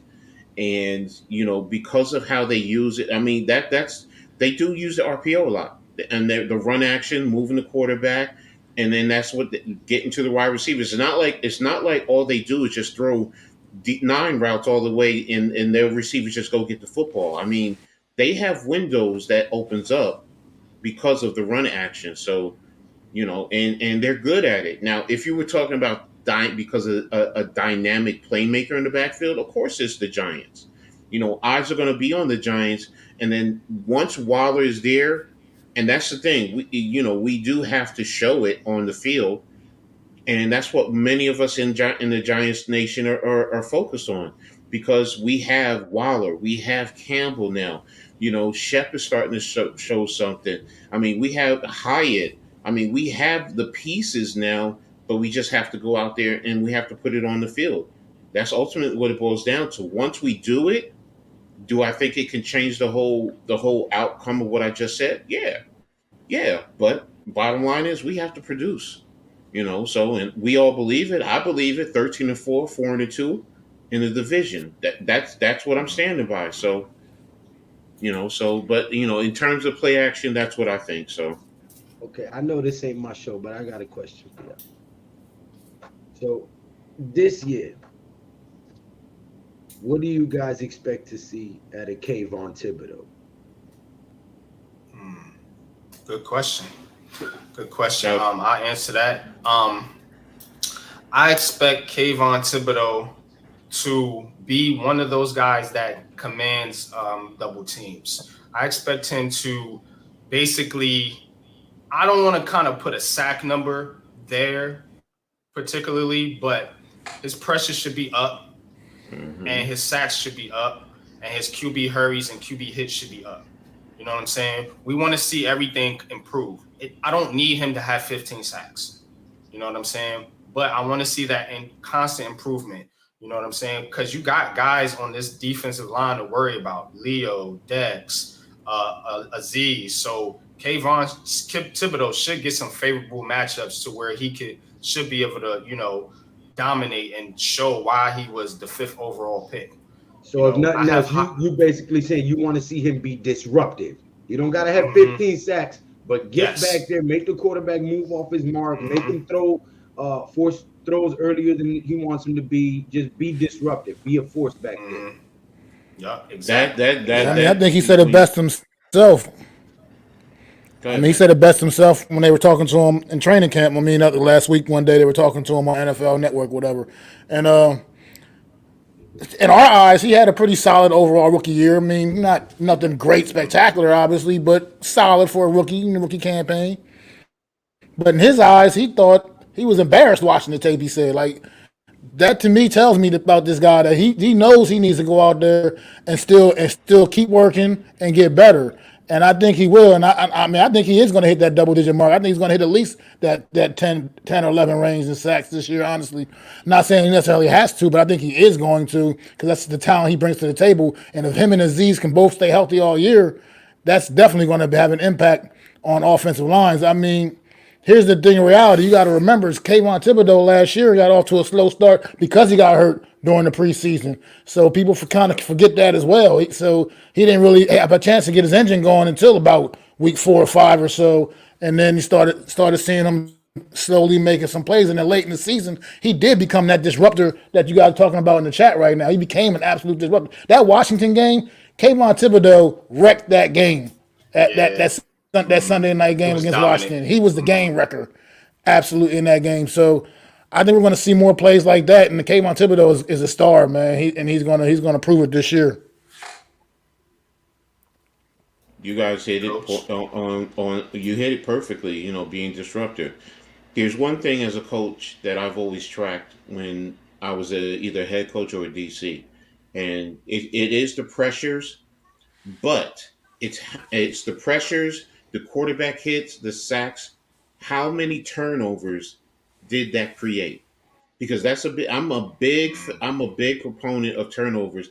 That's why I'm more on hits and pressures than I am sacks. I know the average fan is about sacks. It's beautiful. We think about LT, but I look at the results.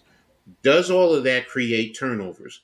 Always remember one thing: when you think of Hits, Sam Darnold, pressures, and hurries cause more yes, turnovers than sacks. turnovers Yeah. exactly.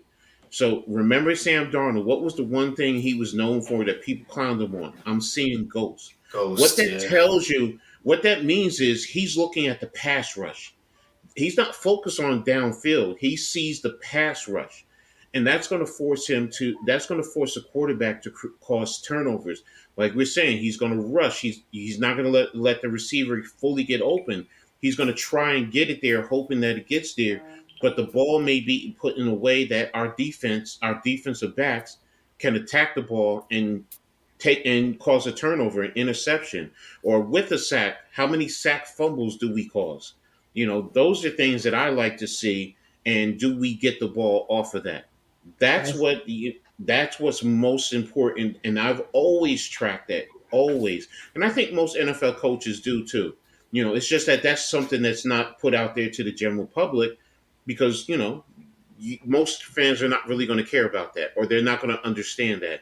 But if your quarterback is rushing the ball, even if we got a deflection on that ball because he rushed it, that's telling you the pressure is getting there, and we have the opportunity to get our hands on the ball. Go ahead, Lou. And that is exactly the type of defense that Wink Martindale ran in Mm-hmm. Baltimore.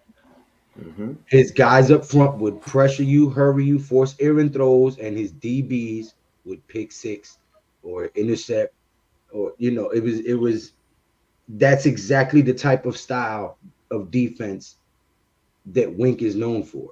And that's, if you look at our draft picks, you look at our free agents, you look at our DB group, and you look at that front line that we've assembled on defense now with Nunez, Roches, um, Dexter Lawrence, Leonard Williams, Aziz, Thibodeau, uh, DJ Davison, Jordan Riley. That Hey, defensive Sean. front was designed to pressure the quarterback and force him to throw errant throws or throw him off his mark or throw him earlier than he wants him to. And that DB group is there to catch all strays. So we might have a Also, high interception rate this year with not many sacks. and see that the other thing about being a disruptive defense, all right, it kills the offensive drives. They may be driving and they get close to the red zone, and we take a red zone opportunity away. If we cause a turnover and our offense in a short field, now that helps our offense. So, and that's why it's important that our defense really elevate and push, because one hand washes the other. Offensively, if you're driving and you're chewing up time on the clock, your defense gets fresh. On the other side, defensively, if you're out there getting 3-and-outs, that allows your offense to get back out there. You're getting turnovers, putting us in a short field. That allows us to get scoring opportunities. Because, look, if they start with the ball and we get a turnover, we go score a point, we're now +1. This is how I've always looked at it. Because we We're come plus out of one. halftime with the ball. Exactly. So, and you look at those things, we've taken away an opportunity for them to score, but we went down and scored, even if it's 3 points, or defensively, if we get a safety, we scored points and you didn't get the opportunity. Those are things that the average fan doesn't look at. But as a coach, I do. Coaches, we track all of that. We pay attention to all of that. And that's why, to the average fan, sometimes you got to look at those things.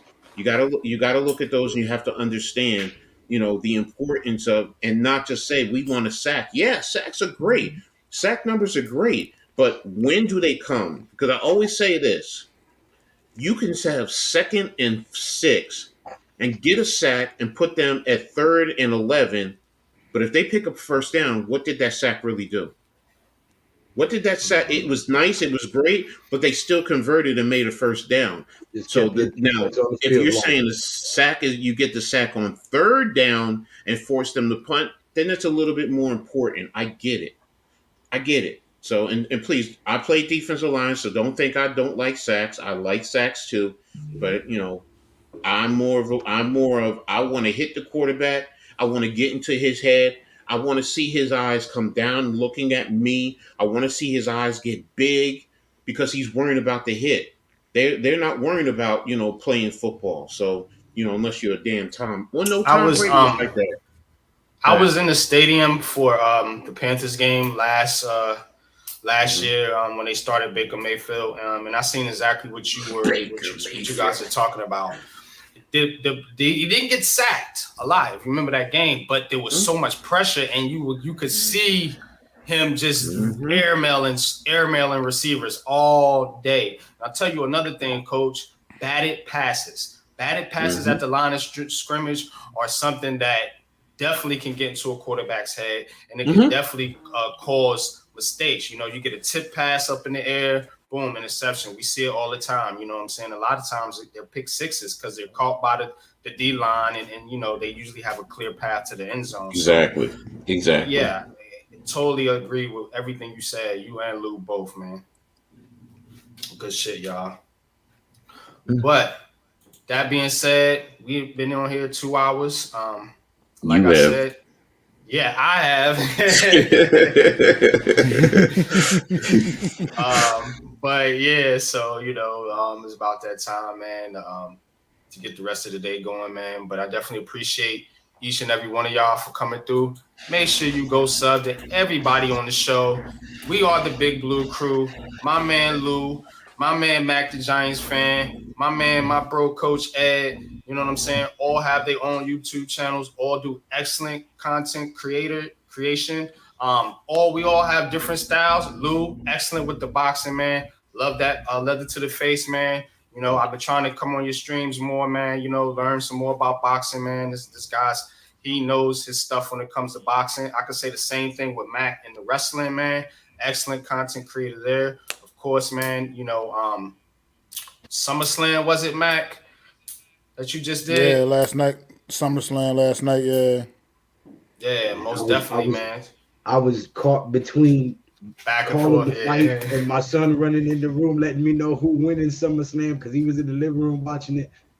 He come in and Logan Paul won. He's getting on a plane. I'm like, oh, okay. Yeah, Max said he showed up in his dirty, sweaty wrestling outfit. He showed up to the fight with his same wrestling outfit on, covered in sweat. Yeah, take a shower, man. Come on, man. Raunchy. Step your game up. You ain't even gonna wash your ass. Come on, man. And of course, man, my man Coach, man, always dialed into college sports, man. I seen one of your articles you sent me, like what if the NFL did that realignment thing. We're gonna bring that up. A lot of realigning going on, Coach. We're gonna talk about Big 12. I mean the Pac-12. The Pac-12 barely exists anymore. Yeah, I broke all that down. It'll be coming out Wednesday. That's why I was late. I was up late doing my show. So you told me yesterday when we spoke you was gonna be doing your thing or whatever, man. So I did it. I jogged it, but yeah. If you read that article, man, you guys, if you saw it, it's just all I gotta say is for traditionalists, you're not gonna like it. But some of the changes, some of them I was like, some of the other ones I was like, nah. But I will just say, as Giants fans, we wouldn't like it. That's all I can say. we won't like it. So, but as a college fan, you finally get to see some teams play each other that would have never played. No. That's not what he's talking about. They had an article that if they did realignment in the NFL, they changed it to more of a local or regional concept. Trying to put teams in the same location. Geographical location. So you can almost figure out who the Giants were going to be playing just by me saying that. So it's just like who their division opponents were going to be. So and I will just say this: the Giants ended up in the AFC East. If that gives you a little indication. Oh hell no! That wouldn't even be natural. But based on the thought, the premise, because of all the travel and, how it is, I get it. I understand. The only division that stayed the same was the NFC North. Every other division was changed. Every other division. So, Green Bay, Detroit, they all in the same. Yeah, Minnesota, and they're all pretty much all up in them cold weather states. Yeah. We'll talk about it later. We'll tap into that on Tuesday on Heart of the City. But so tune into that, man. No.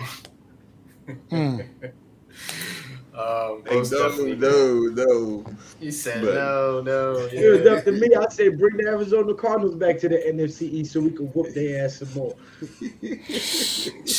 Man, remember when they was in our division? Yeah, when it was before it was only 3 divisions in each conference. When they had it was the NFC East, Central, and West. So, I mean, but hey, I get it. I understand. So, the article, like I said, it was, we'll talk about it later. Yeah, we'll bring that up Tuesday, man. Of course, with all things New York City sports, man, as we do Heart of the City, man, tune in Tuesday at 8:30 p.m. with myself, Coach Ed, man. And of course, man, Big Blue Crew, man, we always in the building, man. So appreciate each and every one of y'all, man. Please hit that like, share, subscribe button, man. Trying to get these numbers up, man. Help your boy out, man, so we can grow this show, man, and we can do bigger and better things, man. But until next time, y'all. Peace. This is a Big Blue Crew production.